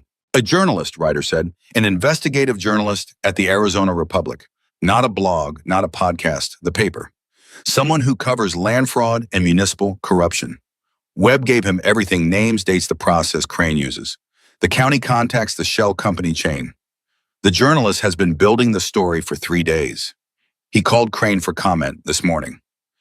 Evelyn was very still. "Crane knows," she said. "Crane knows," Ryder confirmed.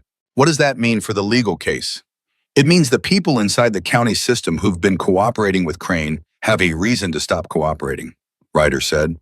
"It means the tax case and the code violations suddenly have very little institutional backing.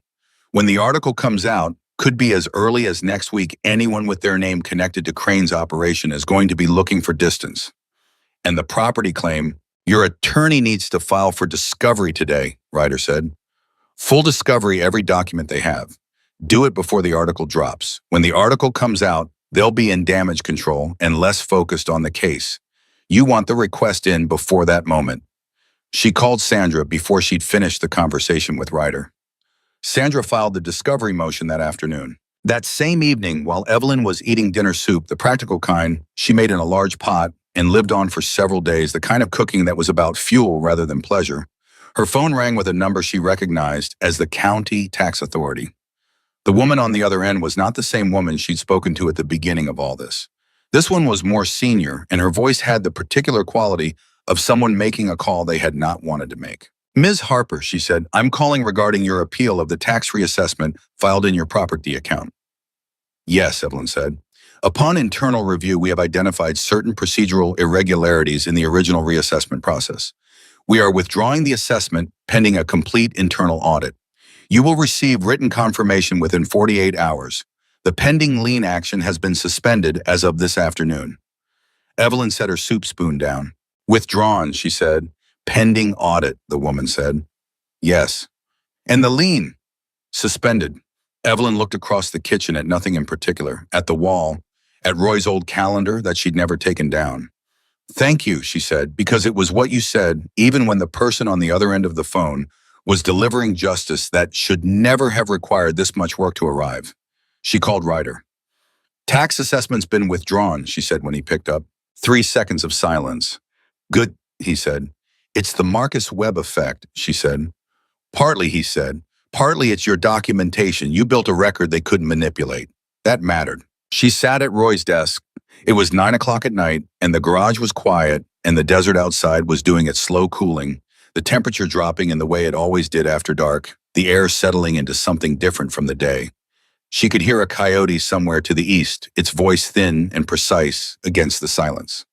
"Ryder," she said, "the people who came, the men who have been on the highway shoulder. What about them?" "They're still there," she said. "I know. They've been there 3 days. I know, he said again. Nobody's asked them to leave, she said. It's a public highway, Ryder said, and she could hear something under the straightforward statement, not quite humor, but its dry, close cousin. I want to understand something, she said. The original deed, mind the real one. Do you know where it is? The pause was brief but present. Working on it, he said, is it findable? Yes, he said with a certainty that she recognized. The certainty of someone who knew who already had enough to say yes with confidence. It'll come back to you. She didn't ask how or from where. She had made her decision to trust the process, and she was going to honor it. There's a forensic document examiner coming next week to look at the forged deed, she said. Sandra arranged it, court credentialed. Good, Ryder said. When she looks at it, she'll find what needs to be found. You already know what she'll find, Evelyn said. I know what a forged document looks like, Ryder said simply. She almost asked the follow-up, how do you know what's your background? What have you seen in your life that taught you to read forgeries and pull county records and find former employees willing to talk to journalists?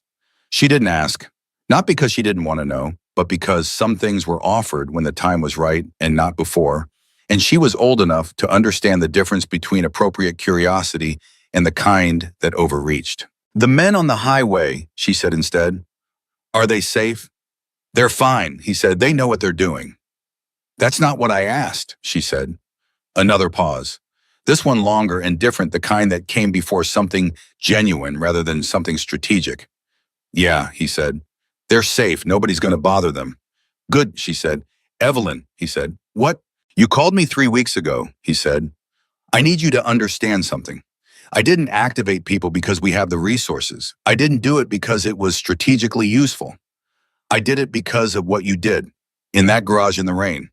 Every person you've seen, every person working on this, they know the story. They came because of you.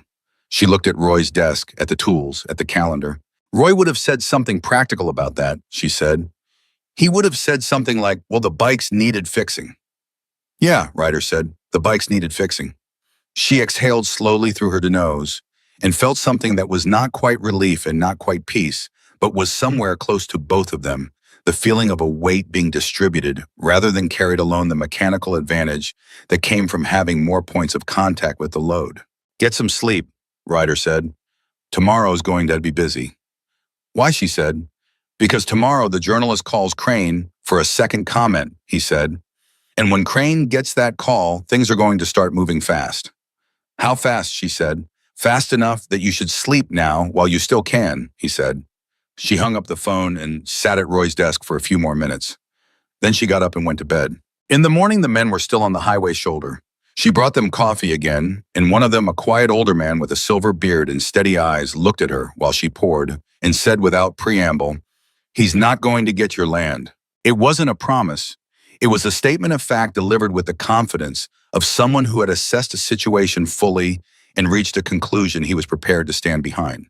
The kind of confidence that had nothing performative in it. I know, Evelyn said, and for the first time in weeks, she said it because she believed it.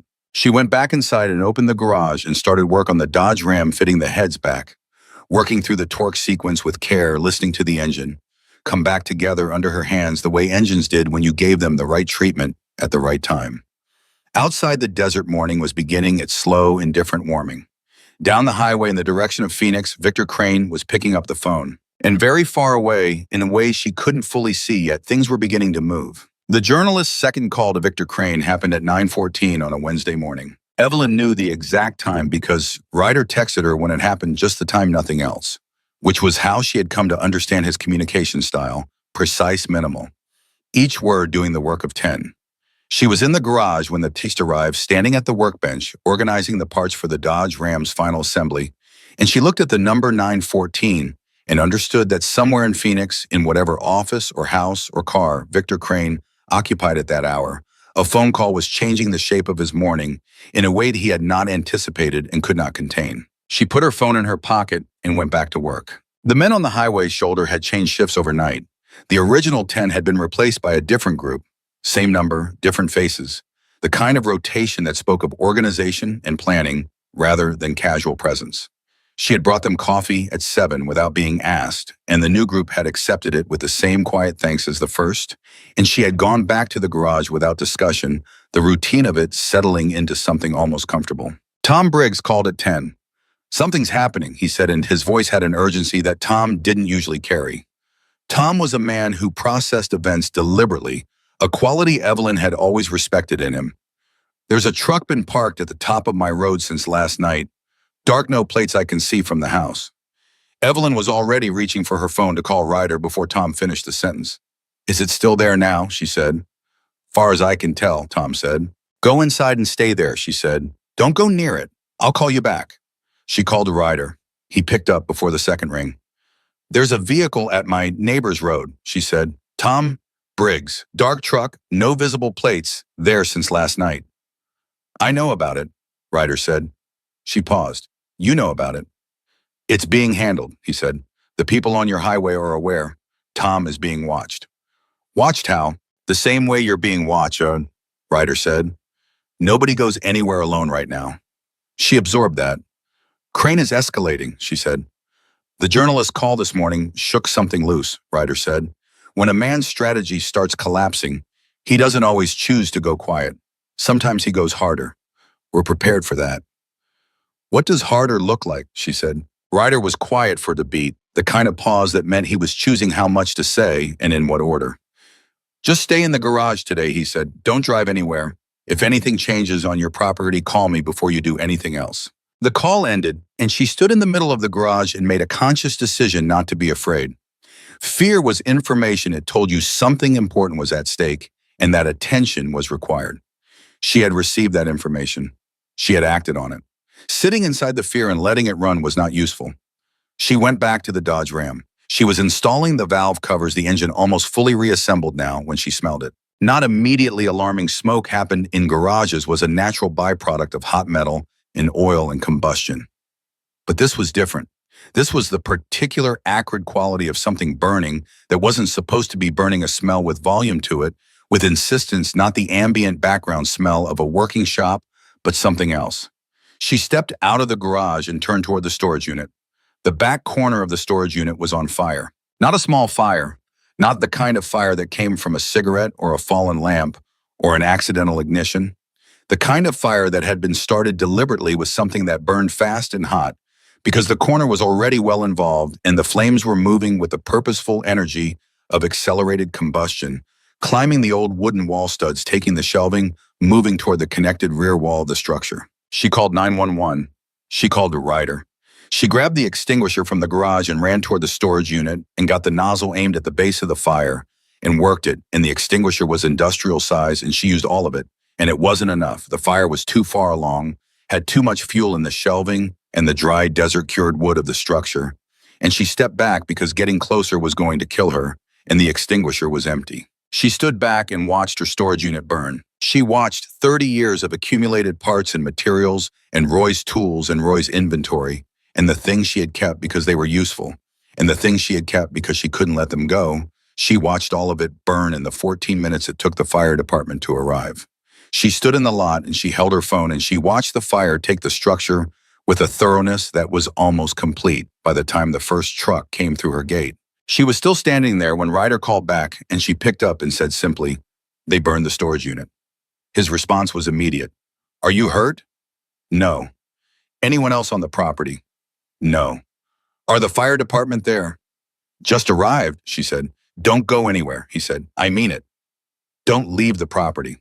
"I'm not going anywhere," she said. She watched the firefighters work. She answered the questions from the fire marshal, a careful, specific series of questions about fuel storage, recent electrical work, anyone who might have had access to the property.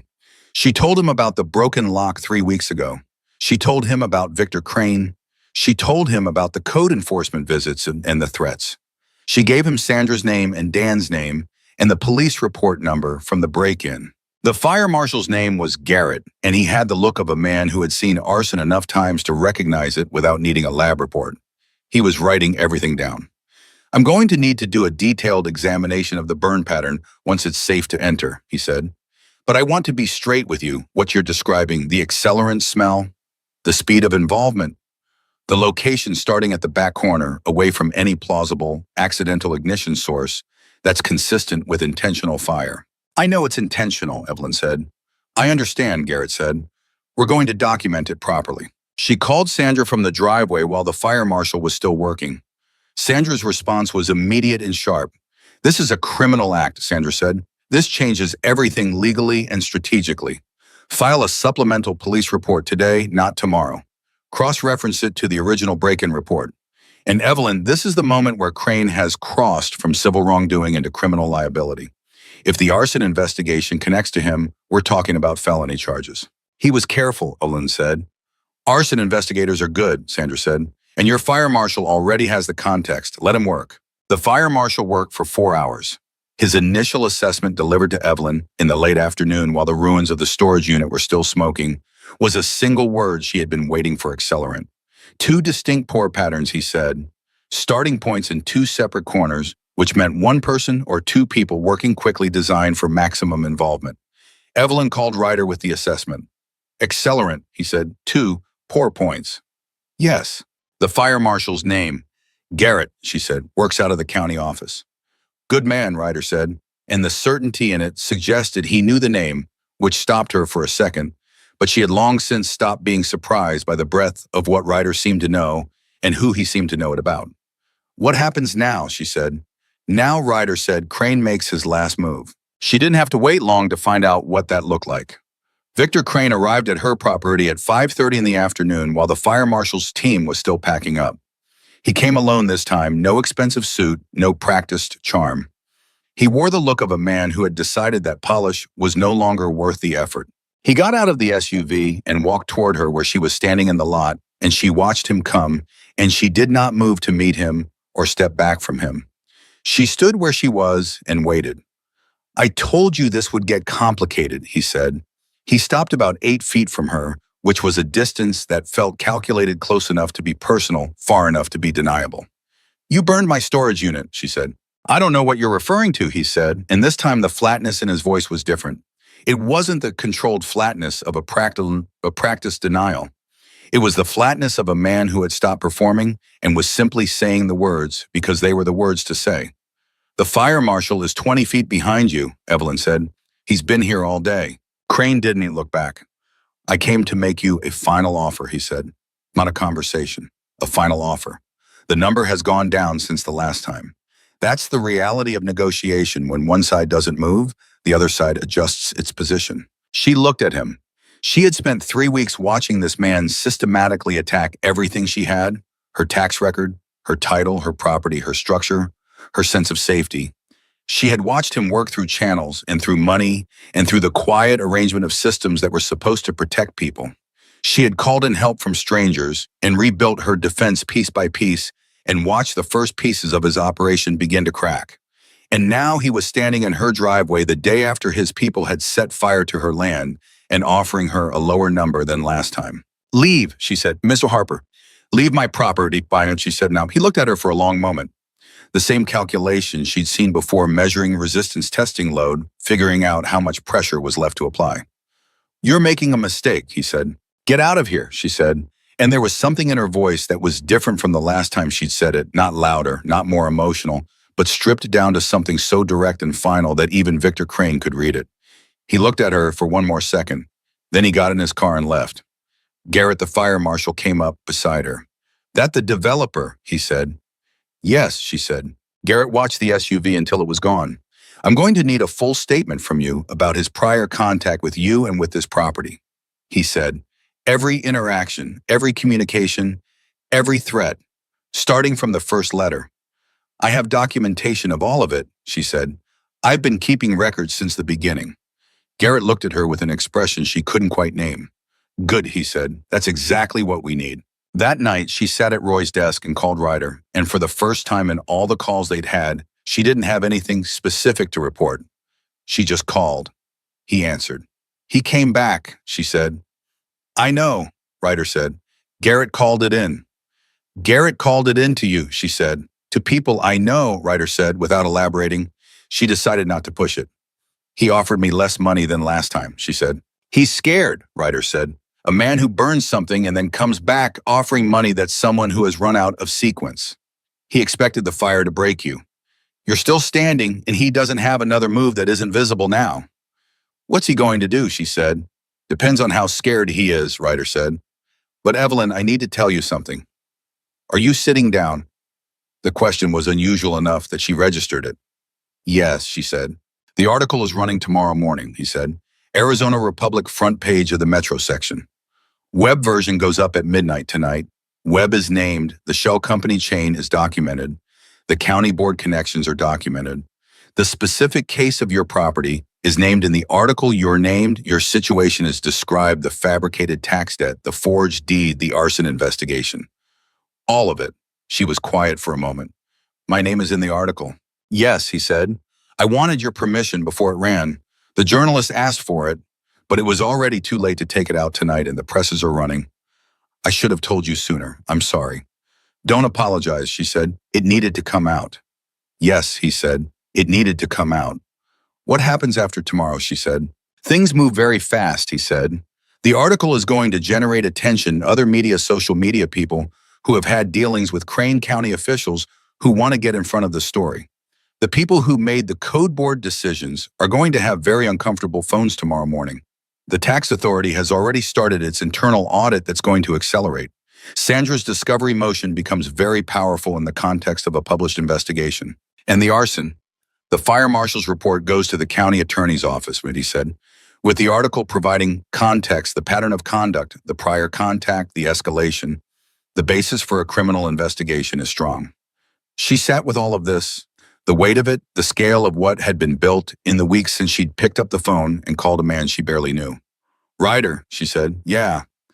How many people are coming, she said. He was quiet for a moment. More than you're thinking, he said. Give me a number. I don't have a final count, he said. It's still growing. Chapters from 3 states have confirmed. More coming in from outside that. I told them to be respectful of the property. Respectful of you. No disruption. They understand. These are people who want to help. What they can build, what they can bring, lumber, materials, tools, equipment. People who know how to use all of it. What you lost in that fire, they want to rebuild it. She didn't say anything. You okay, Ryder said. I'm sitting in my dead husband's chair, she said, in a garage that's been here for 30 years, and strangers are going to come and rebuild what was burned because I fixed their bikes in the rain. She paused. It's a lot to hold. Yeah, he said, it is. Roy would have had something practical to say about it, she said. What do you think he would have said? She thought about it honestly, about Roy, who had built this place with his hands and his stubbornness, who had never done anything for show, who had been the most practically generous person she had ever known. He would have said, make sure they have enough to eat, she said. Ryder made the sound that she had come to recognize as his version of a laugh. We'll handle the food, he said. She went to bed that night and did not sleep immediately, which was expected. She lay in the dark and thought about the article running at midnight, about her name being in it, about what it meant to have your private battle made public. She thought about Roy. She thought about the night she had opened the garage door in the rain, which had not felt like a significant decision at the time. It had felt like the obvious thing, the only thing a person with her skills and her tools and her understanding of what she was looking at could reasonably do. Help them, fix the bikes, send them back on the road. She had not been performing generosity.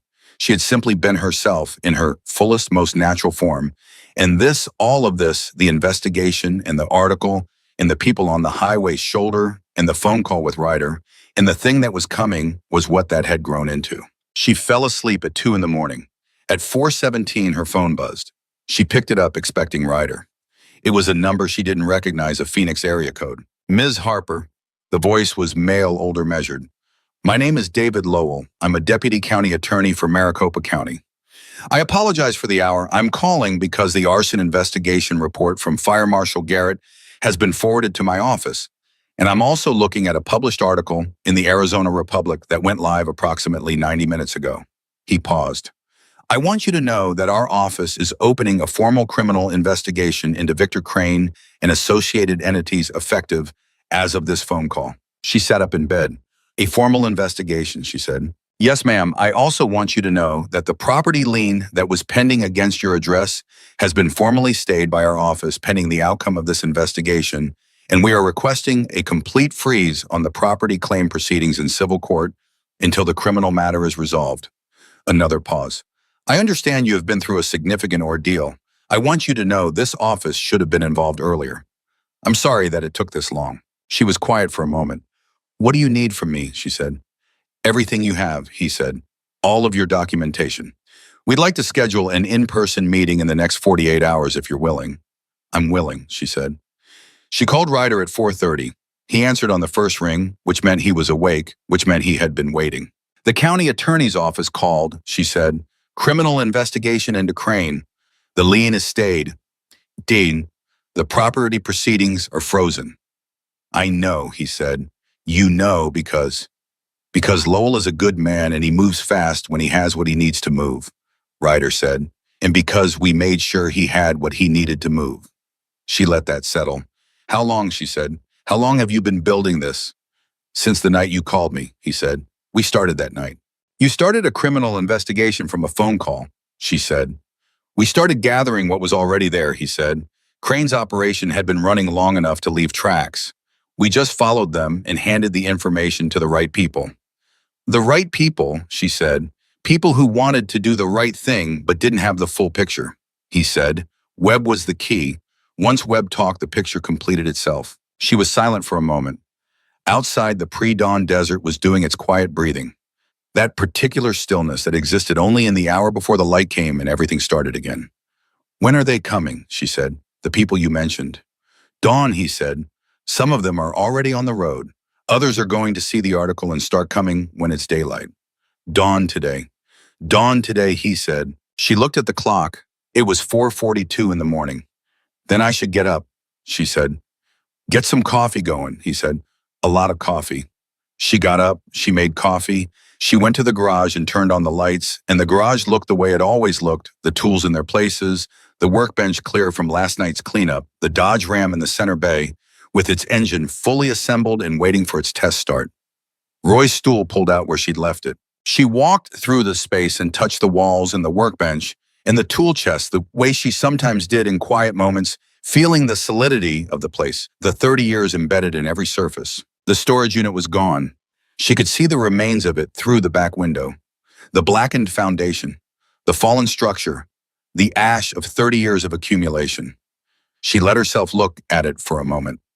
Not to grieve it, she had done whatever grieving she was going to do the night of the fire, but to see it clearly, to understand what had been taken. Then she turned back to the garage. She was on her third cup of coffee when she heard the first one. A single engine coming from the east, from the direction of the highway, the distinctive sound of a Harley at highway speed beginning to decelerate. She walked to the garage door and it had looked on out.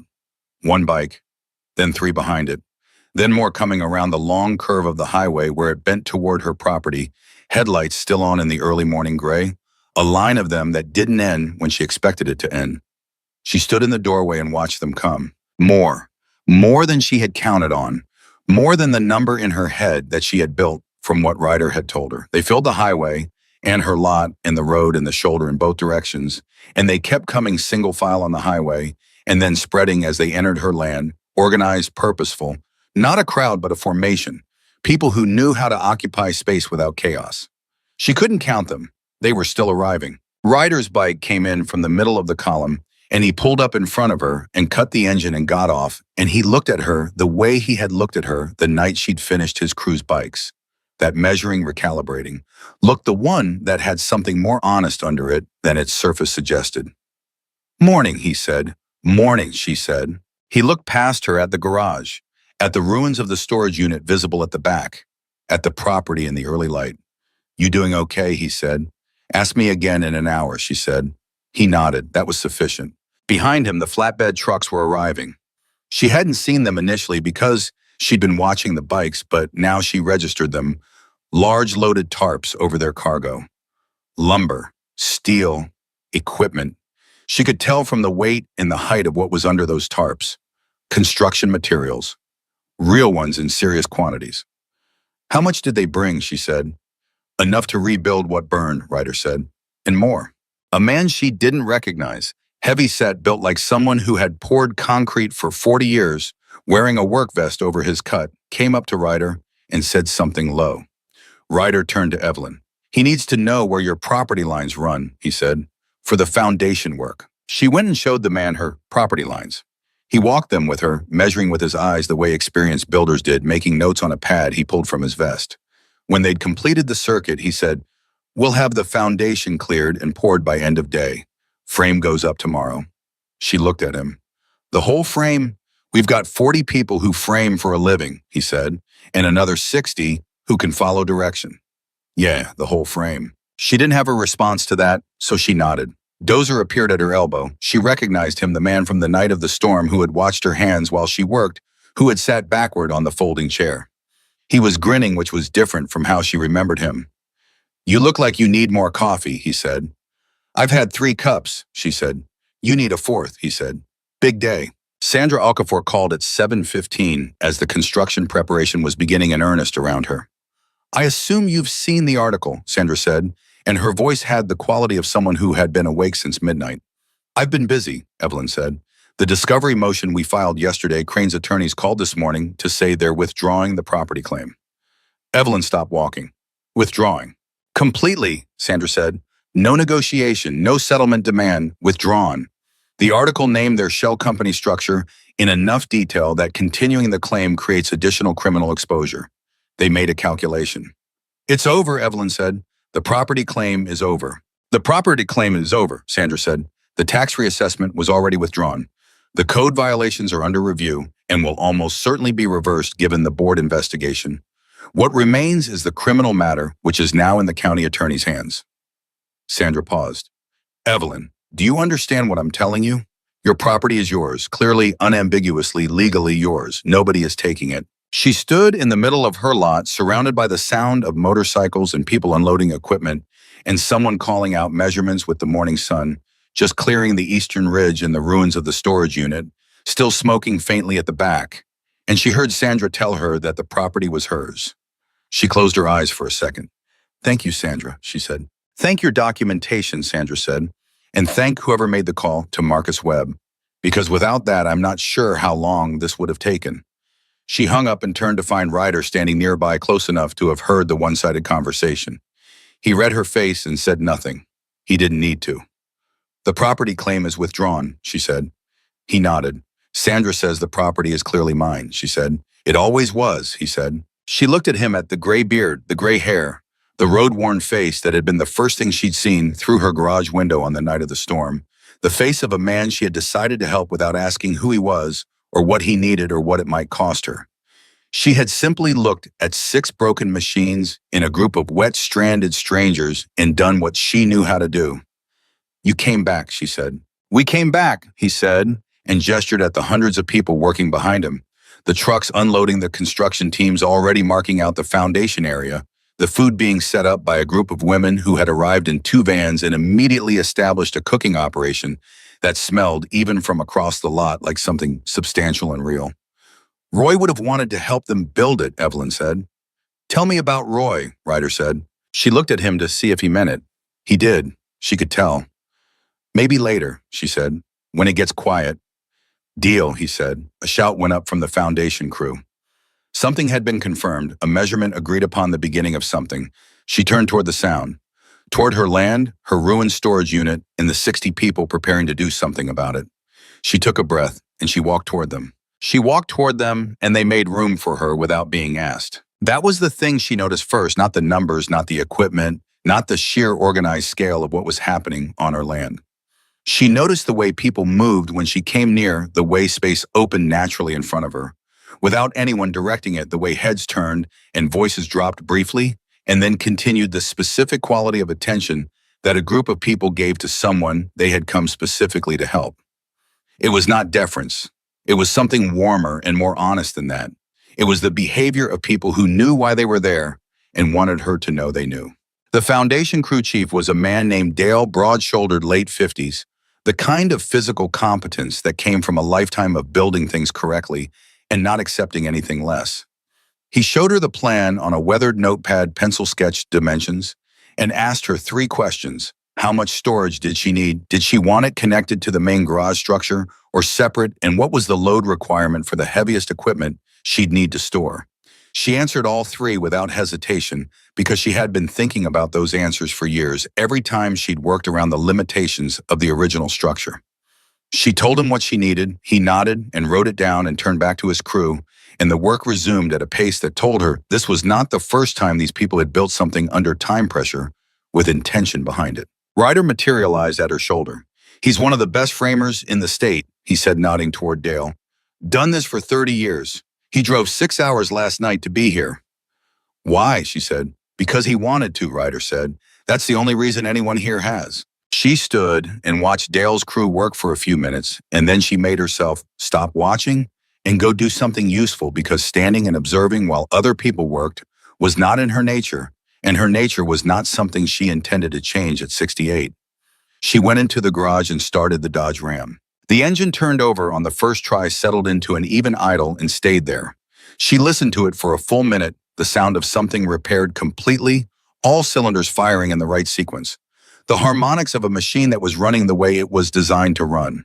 She had spent 3 weeks rebuilding that engine alongside everything else that was happening, and hearing it run right gave her something that was simple and clean, in a way that everything else in the last month had not been. Tom Briggs arrived at 8:30, driving his truck with the careful precision of a man who had learned to drive in a different era and had never stopped driving that way.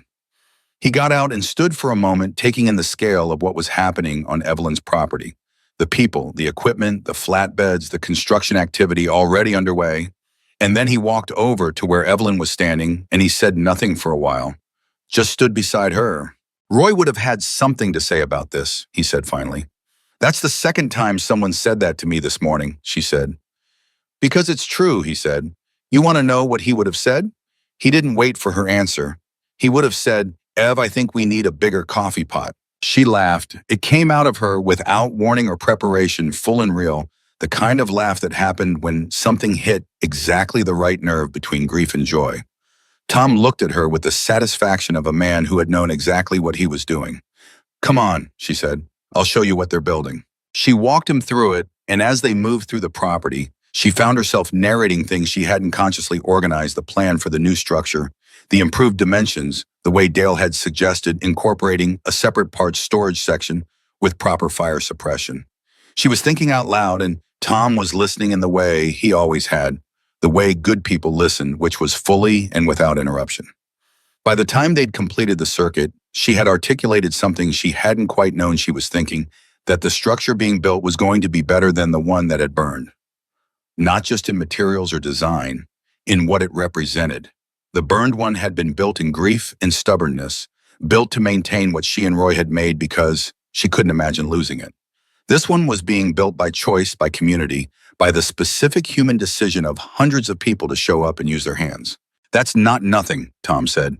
No, she said. It's not. Sandra called at 9:45. Evelyn stepped away from the construction noise to take it walking to the far side of the garage where it was quieter. I need to tell you something, Sandra said, and the professional precision of her voice had been replaced by something more unguarded, which was the first time Evelyn had heard Sandra sound anything other than completely composed. The forensic document examiner filed her preliminary report this morning. The 1987 deed that Crane submitted the paper was manufactured no earlier than 1998. The ink composition is laser printed, incompatible with any printing technology available in 1987. She's prepared to testify. We knew that, Evelyn said. Yes, Sandra said, but knowing it and proving it in court are different things. Now we can prove it. Document fraud in a civil property proceeding carries up to 3 years. When you stack that with the arson investigation, the tax manipulation, the code board connections, David Lowell's office is building a case that has real teeth. She paused. Evelyn Victor Crane is going to prison. She let that sentence do its work. Let it settle from statement into reality, the way large facts require time to become real rather than just words. How long? She said. Criminal proceedings take time, Sandra said. But Lowell called me this morning and told me his office is treating this as high priority. He's angry, the good kind of angry, the professional kind, the kind that produces thorough prosecution. What do I need to do? Keep your records, Sandra said. Be available when Lowell's team needs you. And Evelyn, live your life. The legal machinery is running. You've given it everything it needs. Let it run. She thanked Sandra and put the phone in her pocket and stood for a moment with her hand resting on the garage wall. The exterior surface warm from the morning sun. The 30-year-old wood she and Roy had painted 4 times the texture of it, something she knew the way she knew the handles of her own tools. She had spent 11 years maintaining this place alone. She had built a wall between herself and needs so carefully and so thoroughly that she had almost not called Ryder when the wall started crumbling. Almost.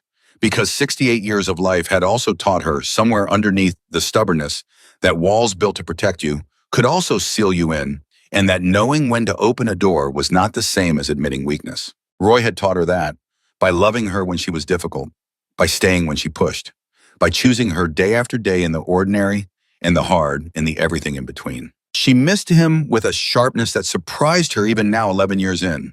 The grief had changed form many times from immediate and consuming to chronic and manageable to something more like a companion present, but no longer debilitating.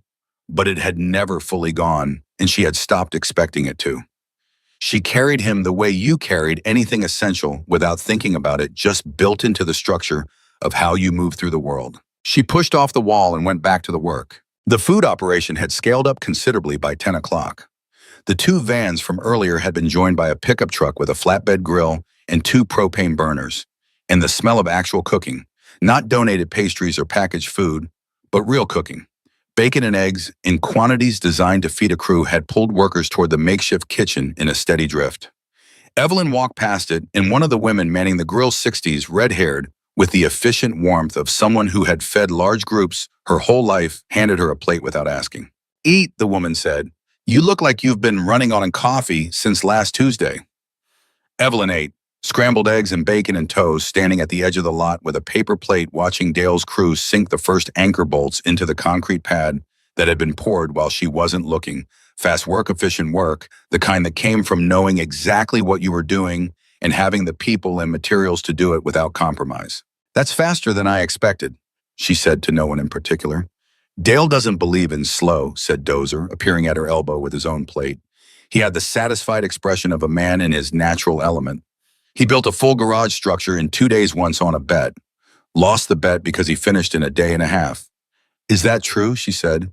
"Completely," Dozer said. "The other guy still owes him $50. He's never collected.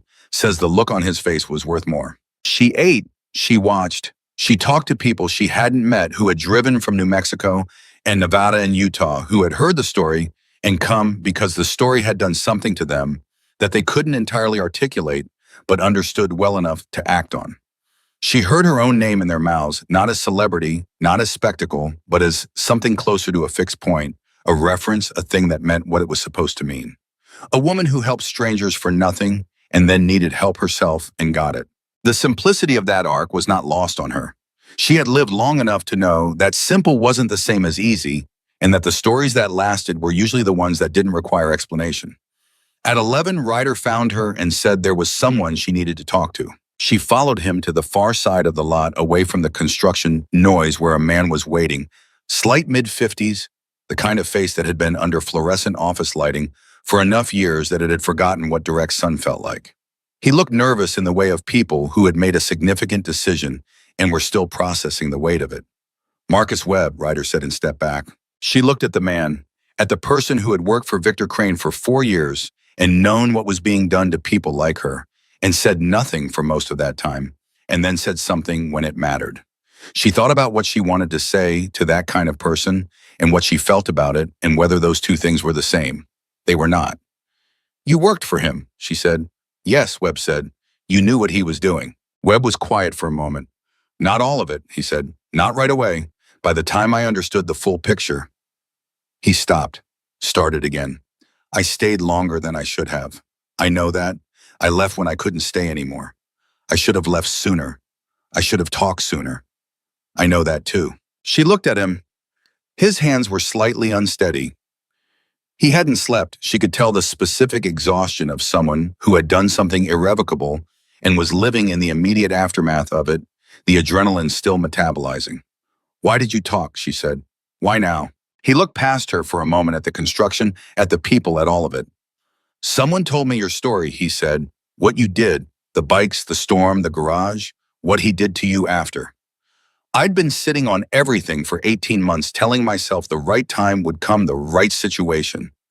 And then someone told me, about you, and I thought, he stopped again.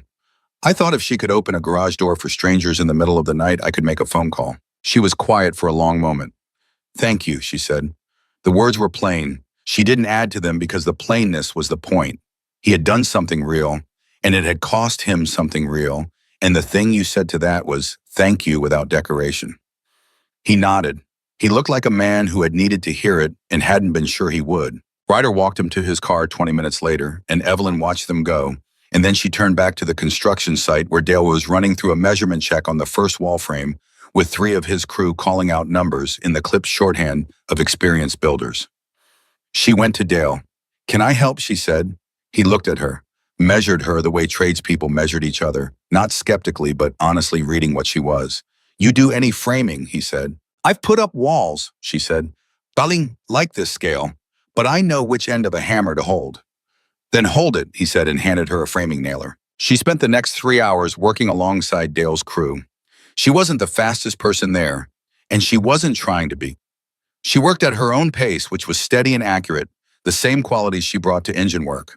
She fit into the crew without friction, taking direction, when direction was given, making decisions, when decisions were hers to make, and the crew absorbed her the way good crews absorbed capable people, without comment and without ceremony. Carol Reeves arrived at noon with her pickup truck loaded with food she had cooked since early morning. 2 roasting pans of enchiladas, a pot of beans, a cooler of drinks. She set up beside the existing food operation without being asked, and the 2 women running the grill welcomed her without introduction, the easy communication of people who understood each other's practical language. Pete Galvez came at 12:30, moving slowly on account of his hip, but moving nonetheless, and stood watching the framing progress with the evaluative eye of someone who had spent a professional lifetime measuring how things were built, and then turned to Evelyn and said, they're doing it right. I can see that, she said. Roy would have approved of the corner connections, Pete said. He was always particular about corners. She looked at Pete. You knew Roy. I surveyed this property when you bought it, Pete said. Roy walked the whole line with me, 4 hours in July, 103 degrees. He never complained once, just asked questions. He smiled at the memory. He was particular about knowing exactly what he owned. She felt the grief move through her, not the sharp version, not the consuming version, but the companion version, the one that was also love, because grief without love was not grief, just loss. She felt it move, and she let it move, and she kept working. David Lowell called at 1 in the afternoon. She stepped off the framing crew to take it, and Lowell's voice had the controlled energy of a prosecutor who had spent the morning building something solid. Ms. Harper, he said, I want to update you on some developments. Victor Crane's primary legal counsel contacted our office this morning. Crane is represented now by criminal defense attorneys. That's a significant change. It means he's expecting charges. Is he right to expect them? She said. Yes, Lowell said. I'm going to tell you something I don't usually tell civilians this early in a process because you've earned the information. We found the deed. She went completely still. My original deed, she said. Yes. In the course of executing a search warrant at Crane's property management office this morning, we located several documents that had been removed from other properties, yours among them. Your original 1998 deed is in evidence. It will be returned to you as soon as it's been processed. She pressed her free hand flat against the garage wall, the warmth of it again in the familiar texture. He kept it, she said. He kept it, Lowell confirmed, along with documentation of 8 other properties he's run similar operations against. You're not the only one, Ms. Harper. You're the one who fought back in a way that made the others visible. She heard the weight of that. 8 other people, 8 other properties, 8 other fights that had not perhaps ended the way hers was ending. What happens to them, she said, the others? Our office is contacting each of them, Lowell said. The investigation covers all cases. Some are further along in Crane's process. One family has already lost their property in a proceeding we're now reviewing for fraud. We're going to work to reverse that. A pause. It's going to take time, but it's happening. She thanked him. She stood against the garage wall for a moment after the call ended. 8 people, 8 families, people who had gone through the same sequences. She had the tax letters, the false claims, the code violations, the manufactured pressure, and some of whom had not had a card in their pocket, with a name and a number on it, had not had 30 years of meticulous documentation in a fireproof cabinet, had not had the particular stubborn courage that had made her refuse Victor Crane not once but twice to his face. That was the thing she had not fully reckoned with until this moment, that what had happened to her was not unique. It was a method. It had been applied to people before her and would have been applied to people after her if Marcus Webb hadn't picked up the phone and she hadn't fought and the network hadn't moved. She went back to the framing crew and she worked harder than she had worked all morning. The walls went up in the early afternoon. There was a moment she would remember it for the rest of her life, when the first full wall section was lifted into place by 12 people working in coordinated silence. And Dale called the plumb, and his assistant confirmed the level, and the wall stood upright and true. And a sound went up from everyone watching that was not quite a cheer and not quite anything else, just the collective human expression of watching something that didn't exist 10 minutes ago exist now. She felt it in her chest, the sound of it, in the sight of the wall standing, in the 60 people, in the road bikers, and Tom Briggs, and Carol Reeves, and Pete Galvez, and Dozer grinning, and Dale calling the next measurement, and Ryder standing at the edge of it all, watching with his arms crossed, and his face doing the thing it did when he was feeling something he hadn't decided to express yet. The second wall went up, then the third. The structure was taking shape faster than she would have believed, the speed of it not cutting corners, but simply the product of knowing exactly what you were doing with enough people who knew the same thing. At 3 in the afternoon, Dale came to her with a nail and a hammer and held them out. "What's this?" she said. "First nail in the new frame is yours," he said. "That's how we do it." She looked at the nail, at the hammer, at the wall that was waiting. She took them. She walked to the frame, to the first wall that had gone up to the corner connection that Pete Galvez had said Roy would have approved of. She found the mark that Dale pointed to the right spot, the load-bearing point, the place where the nail would do actual work rather than symbolic work, because she would not drive a nail into something structural for show. She drove it. One solid stroke, clean flush set correctly. The sound it made when it went home, that specific impact of steel on steel, the satisfying report of a nail fully driven, seemed to carry across the lot, and the crowd that had gathered without her noticing went quiet for the precise moment of it, and then the sound came back. Not applause, or not just applause, but voices, a dozen languages of response that all meant the same thing. She handed the hammer back to Dale. "Good hit," he said. "I've had practice," she said. Ryder was beside her. He had moved from the edge without her hearing him, the way he moved generally quietly with the specific gravity of someone who didn't need to announce himself. "How are you doing?" he said. "I feel like I drove a nail into a wall," she said. "Yeah," he said. "You did." She looked at the structure around her, the walls standing, the crew moving through the second phase. Tom Briggs holding a brace on the east wall, while a younger man drove fasteners, Carol at the food table handing a plate to a biker she'd never met. Pete sitting in a folding chair. Someone had brought him, watching the build, with the satisfaction of a man who had spent a life watching things get built and still hadn't lost the pleasure of it. "He's going to prison," she said. "Yes," Ryder said. 8 other families," she said. He turned to look at her. "You heard about that." "Lowell called," she said. He was quiet for a moment. "Yeah," he said. 8, maybe more. The investigation's still going." "If I hadn't fought," she started. "But you did," he said. "Don't think about the version where you didn't." She stopped. He was right. The version where she hadn't fought was a road that led nowhere useful, and she had not survived 11 years alone by standing on roads that went nowhere. "Tell me something," she said. "What?" "That night," she said, "when you left the garage, when you drove away in the rain, you gave me the card, but did you think you'd hear from me?" He was quiet for a beat longer than his usual silences. "No," he said. "Honestly, no, I thought you'd throw it away." "I almost did," she said. "What stopped you?" "I'm not sure," she said. "I think I looked at it and thought you were the first person to just say thank you and mean it, without asking what I wanted for it, without looking for the catch. You just..." She stopped. "You just fixed the bikes," he said. "And you just said thank you," she said. He nodded slowly. "That's worth more than most people know," he said. The build continued through the afternoon, and as the sun moved west and the shadows of the new walls stretched long across the lot, people who had not been there in the morning began arriving. The article had spread through the day, shared across platforms picked up by other outlets. the story moving through the specific channels of people who responded to stories like this, which turned out to be a large number of people distributed across a wide geography. A local news crew arrived, and she talked to them briefly, factually, without performance, because she was not interested in the performance of her own story, and she said so, and the reporter, a young woman who had the intelligence to understand that Evelyn's straightforwardness was the story, let her be exactly that. Tom Briggs talked to the camera with considerably more enthusiasm, which she appreciated. He had opinions about Victor Crane that were colorful and specific, and apparently had been accumulating for some time. At 4 in the afternoon, something happened that she had not expected and could not have prepared for. A car pulled into the lot, not a truck, not a motorcycle, just a car, a practical sedan, older model, well-maintained. A woman got out, late 50s, dark-haired, the look of someone who had driven a significant distance and had been bracing for this stop for the last 100 miles. She walked toward Evelyn directly, which suggested she knew who she was looking for. "Ms. Harper," she said. "My name is Patricia Odom. I had property in Pinal County. Crane's company took it 8 months ago through a process very similar to what I read about yours this morning." She stopped, swallowed once. "I drove here because I needed to see it, see what—" She looked at the build, at the people, at all of it.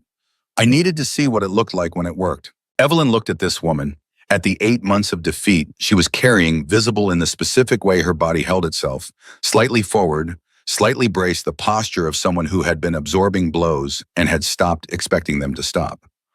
"Come here," Evelyn said. She walked Patricia Odom through the property.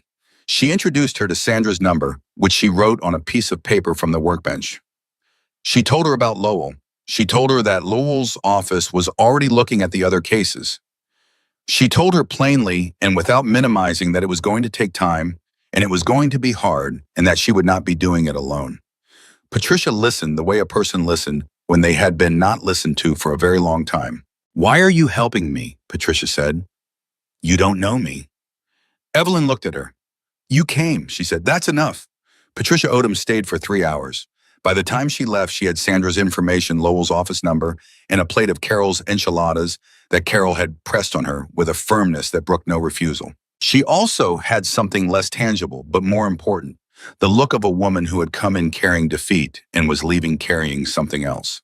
Not victory that was still ahead of her, still uncertain, but possibility. The specific and powerful knowledge that her situation was not sealed, was not final, was not the end of the story. Evelyn watched her drive away and felt something complete itself that she couldn't name.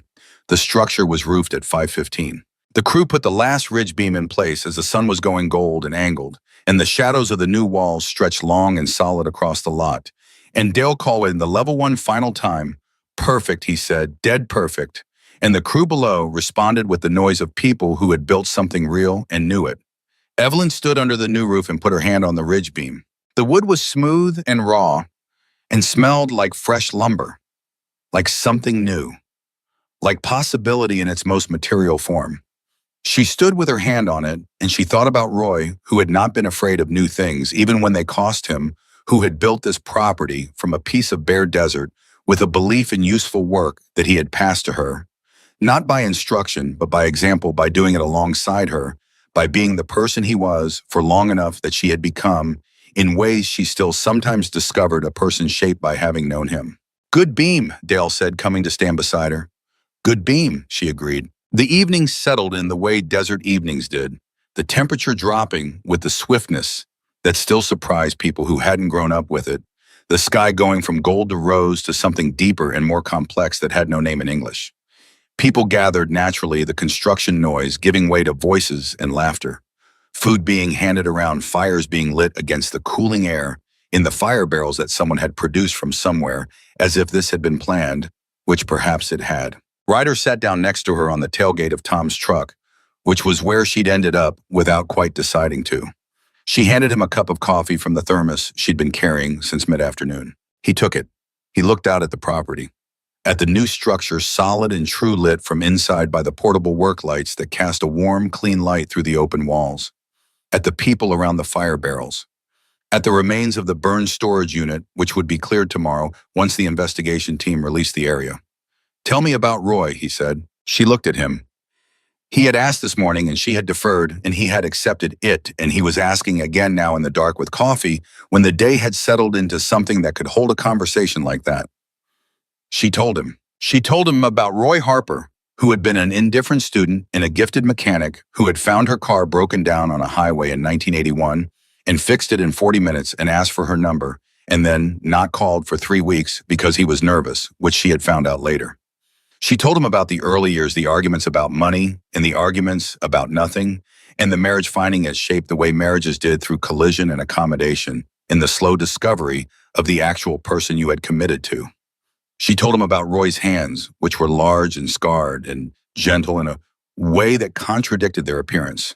She told him about the property, how Roy had seen it and known immediately the way he sometimes knew things without being able to explain the knowing, and how she had trusted his certainty even when she couldn't share it. She told him about the last year when Roy's heart had given them signs they had not wanted to read, and then the morning when it had simply stopped while he was making breakfast, quietly without warning, the way a well-maintained engine could still fail, without notice the failure not in the maintenance, but in the irreducible uncertainty of all things. She told him that she had stood in the kitchen for 40 minutes before she called anyone because she was not ready to make the call real, and that she had never told anyone that before. Ryder listened. He did not offer condolence or analysis or the uncomfortable social reflexes that other people offered. He listened the way he had listened to her on the phone 3 weeks ago, completely, with the specific quality of attention that made the person speaking feel that what they were saying was being held rather than simply heard. When she finished, he was quiet for a moment. "He sounds like someone worth missing," he said. "He was," she said. "He is." They sat with that, the fire barrels threw warm light across the lot. Someone was playing music from a phone, something soft and country, a guitar, and a voice. The desert beyond the property line was doing its dark and patient thing, indifferent and vast and somehow comforting in its indifference, the way large things that didn't need anything from you were sometimes comforting. "What do you need tomorrow?" Ryder said. "The investigation team needs to release the burn site," she said. "Then we can clear it. Dale said his crew can be back by 7 if needed." "They'll be back," he said. "And I need to call Lowell's office," she said. "Arrange the full statement." "Sandra should be on that call," he said. "She will be back," she said. He nodded. She looked at the new structure, at the walls standing, at the roof that had gone up in a single afternoon because 60 people had known what they were doing and had wanted to do it. "It's going to be better than the old one," she said. "Yes," he said. "Bigger," she said. "Better organized. Dale suggested a parts layout system I've been thinking about for years but never had the space for." "When did you tell him that?" "This morning," she said, "when he asked me what I needed." Ryder smiled. She could see it in profile, rare enough that she noticed it. "You were already designing the rebuild while they were still fighting the fire," he said. "The fire was out," she said. "It was the next problem. You moved to the next problem." "Yeah," he said. "You do." They were quiet again. Comfortable quiet, the kind that existed between people who had said the things that needed saying and were at rest with each other on the other side of them. The music from across the lot changed to something she half recognized, an older song, the kind that had been playing on the radio when she and Roy were young and driving through the desert before they knew what the desert would come to mean to them. "Ryder," she said. "Yeah." "What happens to you after this?" He considered it. "Back on the road," he said. "That's what we do." "You come back through here," she said. "The garage will be open." He looked at her. "Yeah," he said. "If the bikes need fixing, I'll fix them," she said. "That's not going to change." He nodded. It was a settling nod, the kind that confirmed something rather than simply agreed. "We'll come back through," he said. She put her coffee cup down on the truck bed and looked out at her property, at the new walls standing clean and true in the work light, at the people still moving through the lot, at Tom Briggs arguing cheerfully about something with one of the bikers from Nevada, at Carol packing up the food operation with the efficient satisfaction of a woman who had fed people well and knew it, at Dale's crew chief, walking the perimeter of the new structure one final time before the night. She looked at all of it and she felt something that was the composite of every feeling the last month had put through her, the fear and the winning and the exhaustion and the grief and the stubborn refusal to give ground and the specific inarticulate gratitude of someone who had opened a door in the rain and found out years later what had walked through it. The storage unit had burned. Victor Crane's operation was collapsing under the weight of its own exposure. The deed was coming home. The property was hers. 8 families were getting their stories looked at by people who would look honestly. Patricia Odom had driven home with Sandra's phone number and something to fight with. And on her land, in the desert in the dark, under a new roof that 60 people had built because she had once fixed their bikes for free, something that had broken was made whole again. Not just a structure, something harder to build and harder to break. Roy Harper had known always that the only answer to a hard world was to be useful in it and not keep score. Evelyn Harper had learned it from him and lived it for 40 years, and on one particular stormy night had lived it for 6 wet strangers with broken machines, and the world improbably consequentially, in ways neither generosity nor calculation could have predicted, had answered. She was 68 years old. She was standing on her own land. The roof above her was solid, the walls were true, and she was not alone.